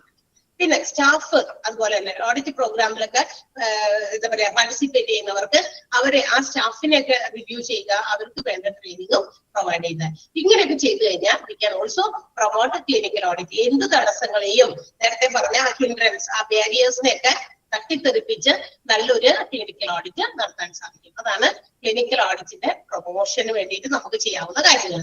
ഓക്കെ, ക്ലിയർ ആകുമോ?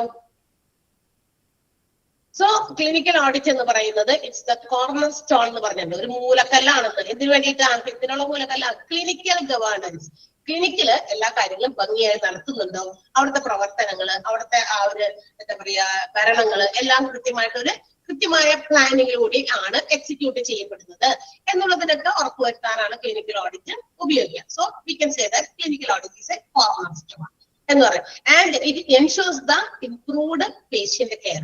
പേഷ്യൻസിന്റെ ഇംപ്രൂവ്ഡ് കെയർ ആണ് ക്ലിനിക്കൽ ഓഡിറ്റ് കൊണ്ട് ഉദ്ദേശിക്കുന്നുള്ളൂ, വേറെ ഒന്നുമില്ല. ഓഡിറ്റിംഗ് നടത്തുന്നതിന്റെ അത്യന്താപേക്ഷിതമായിട്ടുള്ള ഒരു എന്താ പറയാ ലക്ഷ്യം, ഒബ്ജക്റ്റീവ് എന്ന് പറയുന്നത് ടു ഇംപ്രൂവ് പേഷ്യന്റ് കെയർ ആണ്, പേഷ്യന്റ് കെയർ ആണ്.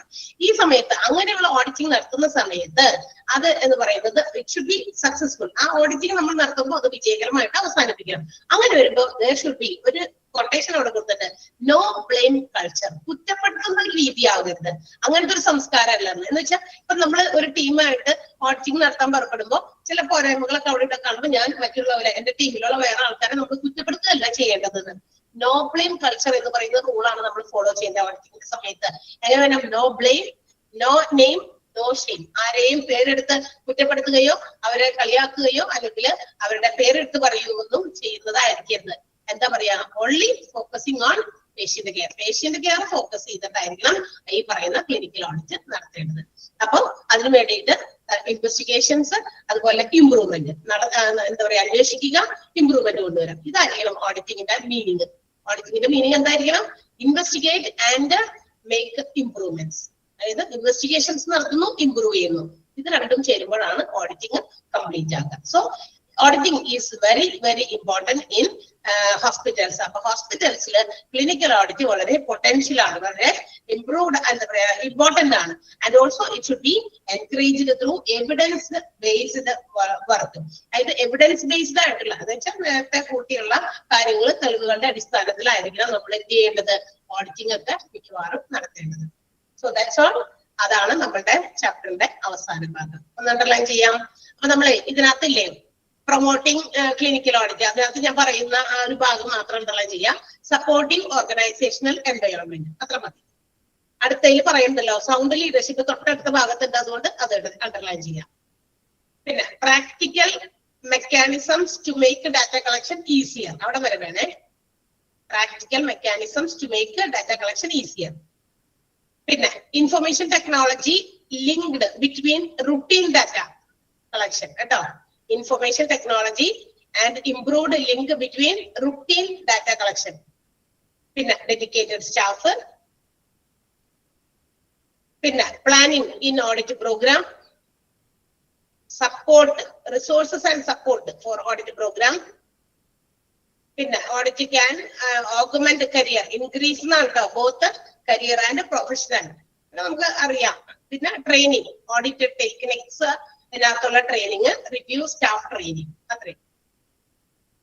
പിന്നെ നിങ്ങൾ അണ്ടർലൈൻ ചെയ്യേണ്ടത്, if audit culture is to be successful, audit culture വിജയകരമാകണമെങ്കിൽ there needs to be എന്ത് വേണം, നോ ബ്ലെയിം കൾച്ചർ, കുറ്റപ്പെടുത്താത്ത സംസ്കാരമാണ് വേണ്ടത്. നോ ബ്ലെയിം കൾച്ചർ എന്നുള്ളത് ക്യാപിറ്റൽ ലെറ്റേഴ്സിലും ഇൻവെർട്ടഡ് കോമയിലും എഴുതിയിട്ടുണ്ട്. അത് അവര് എന്താ പറയാ, ആ ഒരു പ്രിൻസിപ്പിൾ പോലെ എടുത്തിരിക്കുന്നതാണ്. ഓക്കെ, അതിന്റെ തൊട്ടടുത്ത സെന്റൻസ് വേണം കേട്ടോ, ടു പേഷ്യന്റ് കെയർ വരെ വേണം. ആ പാരഗ്രാഫ് അവസാനിക്കുന്നിടത്തോളം വരെ അണ്ടർലൈൻ ചെയ്യാം. ഇനി അതിന്റെ തൊട്ടടുത്ത സെന്റൻസിൽ ഇറ്റ് മസ്റ്റ് ബി റീഇറ്ററേറ്റഡ് എന്ന് വെച്ചാൽ അത് എന്താ പറയാ, നമുക്ക് ഈ എന്താ പറയാ ഒരു വേർഡായിട്ട് വേറെ രീതിയിൽ നമുക്ക് വ്യാഖ്യാനിക്കുകയാണെങ്കിൽ ഓഡിറ്റ് എന്ന് പറയുന്നത് ഇൻവെസ്റ്റിഗേറ്റും അതുപോലെ തന്നെ ഇംപ്രൂവും അതും കൂടി ചേർന്നതാണ്. ആ സെന്റൻസ് കൂടി അണ്ടർലൈൻ ചെയ്തേക്കാം, അതിനകത്ത് അത് വരാൻ സാധ്യതയുണ്ട്. അത്രേ ഉള്ളൂ. Okay, so that was the end of the chapter clinical audit. അപ്പൊ നമ്മളുടെ ക്ലിനിക്കൽ ഓഡിറ്റ് എന്ന് പറഞ്ഞ ചാപ്റ്റർ അത് തീർന്നു. ലാസ്റ്റ് ഭാഗമൊക്കെ സിമ്പിൾ ആണ്, വലിയ ബുദ്ധിമുട്ടൊന്നുമില്ല. തുടക്കം കുറച്ച് ബിഗിനിങ്ങിലും അത്രയും കുറച്ച് ബുദ്ധിമുട്ട് ഉണ്ടായതായിട്ട് തോന്നണുള്ളൂ. കാരണം ഏതൊരു ചാപ്റ്ററും പുതിയത് തുടങ്ങുമ്പോയില്ലേ, അതിന്റെ ചാപ്റ്ററിന്റെ ഉള്ളിലേക്ക് കയറുമ്പോ നമുക്ക് അതിനെ കുറിച്ച് പതുക്കെ മനസ്സിലായി വരുമല്ലോ, അപ്പൊ ബുദ്ധിമുട്ട് വരില്ല. പക്ഷെ ഫ്രണ്ടില് നമ്മൾ കുറച്ച് വായിക്കുമ്പോൾ കുറച്ച് ഭയങ്കര കൺജസ്റ്റഡ് ആയിട്ട് തോന്നും. അതുകൊണ്ടാണ് നിങ്ങൾക്ക് കുറച്ച് സെന്റൻസുകൾ നമ്മൾ ഇന്നത് തന്നെ കറക്റ്റ് ആയിട്ട് മാർക്ക് ചെയ്ത് സെന്റൻസ് അണ്ടർലൈൻ ചെയ്യാൻ പറഞ്ഞത്. പിന്നെ 1-2 പ്രാവശ്യം മൊത്തം വായിക്കണം കേട്ടോ, മൊത്തം വായിക്കാതിരിക്കരുത്. അതിനകത്തുള്ള എല്ലാം നമ്മൾ വായിച്ച് മനസ്സിലാക്കി വെച്ചേക്കാം. ഇപ്പോഴത്തെ എക്സാമിന് നമ്മൾ ഇന്ന കാര്യങ്ങളൊക്കെ ചിലപ്പോൾ ഒന്ന് അണ്ടർലൈൻ ചെയ്യാൻ പറയുന്നതാണ്. ഓക്കെ, അപ്പൊ എനിക്ക് ഇനി ഈ ഒരു മൊഡ്യൂളിൽ നമുക്ക് ഒരു ചാപ്റ്റർ കൂടി എടുക്കാനുണ്ട്. അതിന്റെ പേര് ഇതാണ്, HMIS, health management information system. Health management information system ആരും എടുത്തിട്ടില്ലത് കേട്ടോ. അടുത്തതും ഒരു ഇൻഫർമേഷൻ സിസ്റ്റം തന്നെയാണ്. അത് നമ്മൾ കുറെ ഇൻഫർമേഷൻ സിസ്റ്റം HIS ഒക്കെ നിങ്ങൾ ഡിപ്ലോമയിൽ പഠിച്ചിട്ടുണ്ടെന്ന് തോന്നുന്നത് അല്ലെ? പഠിച്ചിട്ടുണ്ടല്ലോ. ഹെൽത്ത് ഹോസ്പിറ്റൽ ഇൻഫർമേഷൻ സിസ്റ്റം ആണ് പഠിച്ചേക്കണേ. ഹോസ്പിറ്റൽ ഇൻഫർമേഷൻ സിസ്റ്റം പഠിച്ചിട്ടുണ്ട്, HIS പഠിച്ചിട്ടുണ്ട്. ഇത് ഹെൽത്ത് മാനേജ്മെന്റ്, നമ്മുടെ ആരോഗ്യവുമായിട്ട് മാനേജ് ചെയ്യുന്ന ഇതിനകത്തെ ഇൻഫർമേഷൻ സിസ്റ്റം ആണ് നമുക്ക് പുതിയ ചാപ്റ്റർ പഠിക്കാനുള്ളത്. ഇനി 5th ഉം 6th ഉം എല്ലാ ചാപ്റ്റേഴ്സും തീർന്നോ? ടീച്ചേഴ്സിന്റെ 5 മൊഡ്യൂളുകളിലെ ചാപ്റ്റേഴ്സ് എല്ലാം തീർന്നോ? ജസ്റ്റ് ഒന്ന് ചോദിച്ചേക്കട്ടെ. അല്ലെങ്കിൽ അവസാനം വരുമ്പോ അതില്ല, തീർന്നില്ല, ഇത് തീർന്നില്ല എന്നെങ്ങാനിപ്പോ വന്നാലോ. തീർന്നിട്ടില്ല, 5 തീർന്നു. 5th മൊഡ്യൂളെല്ലാം തീർന്നോ? 5 എല്ലാവരെയും തീർന്നു. 8 ചാപ്റ്റേഴ്സ് ഓക്കെ ആണല്ലോ? ഓക്കെ ആണ്. ഇനി 6ലോ? 6ൽ എത്ര ഇനി ബാക്കിയുണ്ട്? ടീച്ചേഴ്സ് എടുത്തുകൊണ്ടിരിക്കുന്നത് മാത്രമാണോ? ടീച്ചേഴ്സ് എടുത്തുകൊണ്ടിരിക്കുന്ന ചാപ്റ്റേഴ്സ് മാത്രമാണോ ബാക്കിയുള്ളത്? അല്ലാതെ ഉണ്ടോ? ഏത് കംപ്ലീറ്റ് ചെയ്തു എന്ന് പറയാമോ? 6th മൊഡ്യൂളില് 8 ചാപ്റ്ററില് എത്ര കംപ്ലീറ്റ് ആയിട്ട് കഴിഞ്ഞത് ഏതൊക്കെയാ? ഇപ്പൊ ഞാൻ ഏതൊക്കെ കഴിഞ്ഞു? 6 കഴിഞ്ഞു, ഈ 2 ഉള്ളൂ അല്ലേ? ചാപ്റ്റർ 5 എടുക്കാനുണ്ട്. 5th ചാപ്റ്റർ ആരും എടുത്തിട്ടില്ല മിസ്. 5th ചാപ്റ്റർ എന്തുന്നാ? 6th മൊഡ്യൂളിലെ 5th ചാപ്റ്റർ ആരും എടുത്തിട്ടില്ല. 6th മൊഡ്യൂളിലെ 5th ചാപ്റ്ററിന്റെ പേരെന്താണ്? പേരറിയോ ആ ചാപ്റ്ററിന്റെ പേര്? Maintenance department. മെയിൻ്റെനൻസ് ഡിപ്പാർട്ട്മെന്റോ? Maintenance department. ഓക്കെ, അതാരുടെയാണോ ടോപ്പിക്? ചിലപ്പോ ആതിരാവശ്യത്തെ ആയിരിക്കും. നമ്മളുടെ എന്നെക്കാൾ മുമ്പ് കയറി വന്ന ആതിര ടീച്ചറില്ലേ, ആതിര ടീച്ചർ എടുത്തോണ്ടിരിക്കുന്നത് ഏത് മൊഡ്യൂളാ?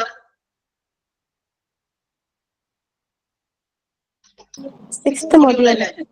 ഐ തിങ്ക് ടീച്ചറുടെ മൊഡ്യൂൾ ആയിരിക്കണം. ടീച്ചർ കുറച്ച് ദിവസം ലീവ് ആയിരുന്നല്ലോ, തീരെ വയ്യായിരുന്നു. അപ്പൊ അതുകൊണ്ട് ഒരു ആഴ്ച കംപ്ലീറ്റ്ലി ലീവ് ആയിരുന്നു. അപ്പൊ ആ ക്ലാസ്സസ് അവിടെ മിസ്സായിട്ടുണ്ട്. അപ്പൊ അതുകൊണ്ടായിരിക്കും അല്ലെ. അപ്പൊ ടീച്ചർ ഓക്കെ ആവണല്ലോ. അപ്പൊ ടീച്ചർ എടുത്ത് തീർക്കുമായിരിക്കും, അല്ലെങ്കിൽ ആരെങ്കിലും ഒക്കെ തീരുമ്പോ എടുക്കും. പിന്നെ 7th മൊഡ്യൂളിലേക്ക് ഇപ്പൊ എത്ര എണ്ണം എടുത്തു തുടങ്ങി? 7th മൊഡ്യൂളില് ഞാൻ 4th ചാപ്റ്റർ കംപ്ലീറ്റ് ചെയ്തു. അതുപോലെ ആരെങ്കിലും കംപ്ലീറ്റ് ചെയ്തിട്ടുണ്ടോ? മറ്റേ ആതിര മിസ് അല്ലേ? വലിയ ആതിര മിസ്. വലിയ ആതിര മിസ് ഏത് ചാപ്റ്റർ കംപ്ലീറ്റ് ചെയ്തേ? ഏതാ? 8ാമത്തെ. കംപ്ലീറ്റ് ചെയ്യും. അപ്പൊ ആകെ 2 എണ്ണമാണ് കംപ്ലീറ്റ് ചെയ്തേക്കണേ 7th മൊഡ്യൂളിലെ. Yes, okay. അതെ, കൺഫേം ചെയ്തില്ലെങ്കിൽ പിന്നീട് എന്തെങ്കിലുമൊക്കെ മിസ്സായി കഴിഞ്ഞാൽ പിന്നെ അറ്റത്തെത്തുമ്പോ നമുക്ക് ടൈമും കൂടി നമ്മൾ കാൽക്കുലേറ്റ് ചെയ്തിട്ടാണ് ഇത് പോർഷൻസ് കവർ ചെയ്യണേ. അപ്പൊ ടൈമിന്റെ അപ്പുറത്തേക്ക് കടന്നു പോയി കഴിഞ്ഞാൽ ബുദ്ധിമുട്ടാണല്ലോ. അതുകൊണ്ടാണ് ഓഗസ്റ്റില് കംപ്ലീറ്റ് ചെയ്ത എക്സാം ഉണ്ടാവുമായിരിക്കും. ഓക്കെ, ആരോ ചോദിച്ച് എന്തായാലും ടൈം ടേബിളൊക്കെ നിങ്ങൾക്ക് നേരത്തെ തന്നെ തരും. ഓക്കെ, അപ്പൊ അതനുസരിച്ച് നിങ്ങളൊന്ന് പ്രിപ്പയർഡ് ആയിട്ടിരിക്കാം. നമ്മൾ അടുത്ത ചാപ്റ്റർ അടുത്ത ദിവസമേ തുടങ്ങുന്നുള്ളൂ. 2 മിനിറ്റ് അല്ലേ ഉള്ളൂ. So, see you. Okay, bye. Thank you. Thank you, ma'am. Thank you. Thank you, ma'am. Yes, thank you.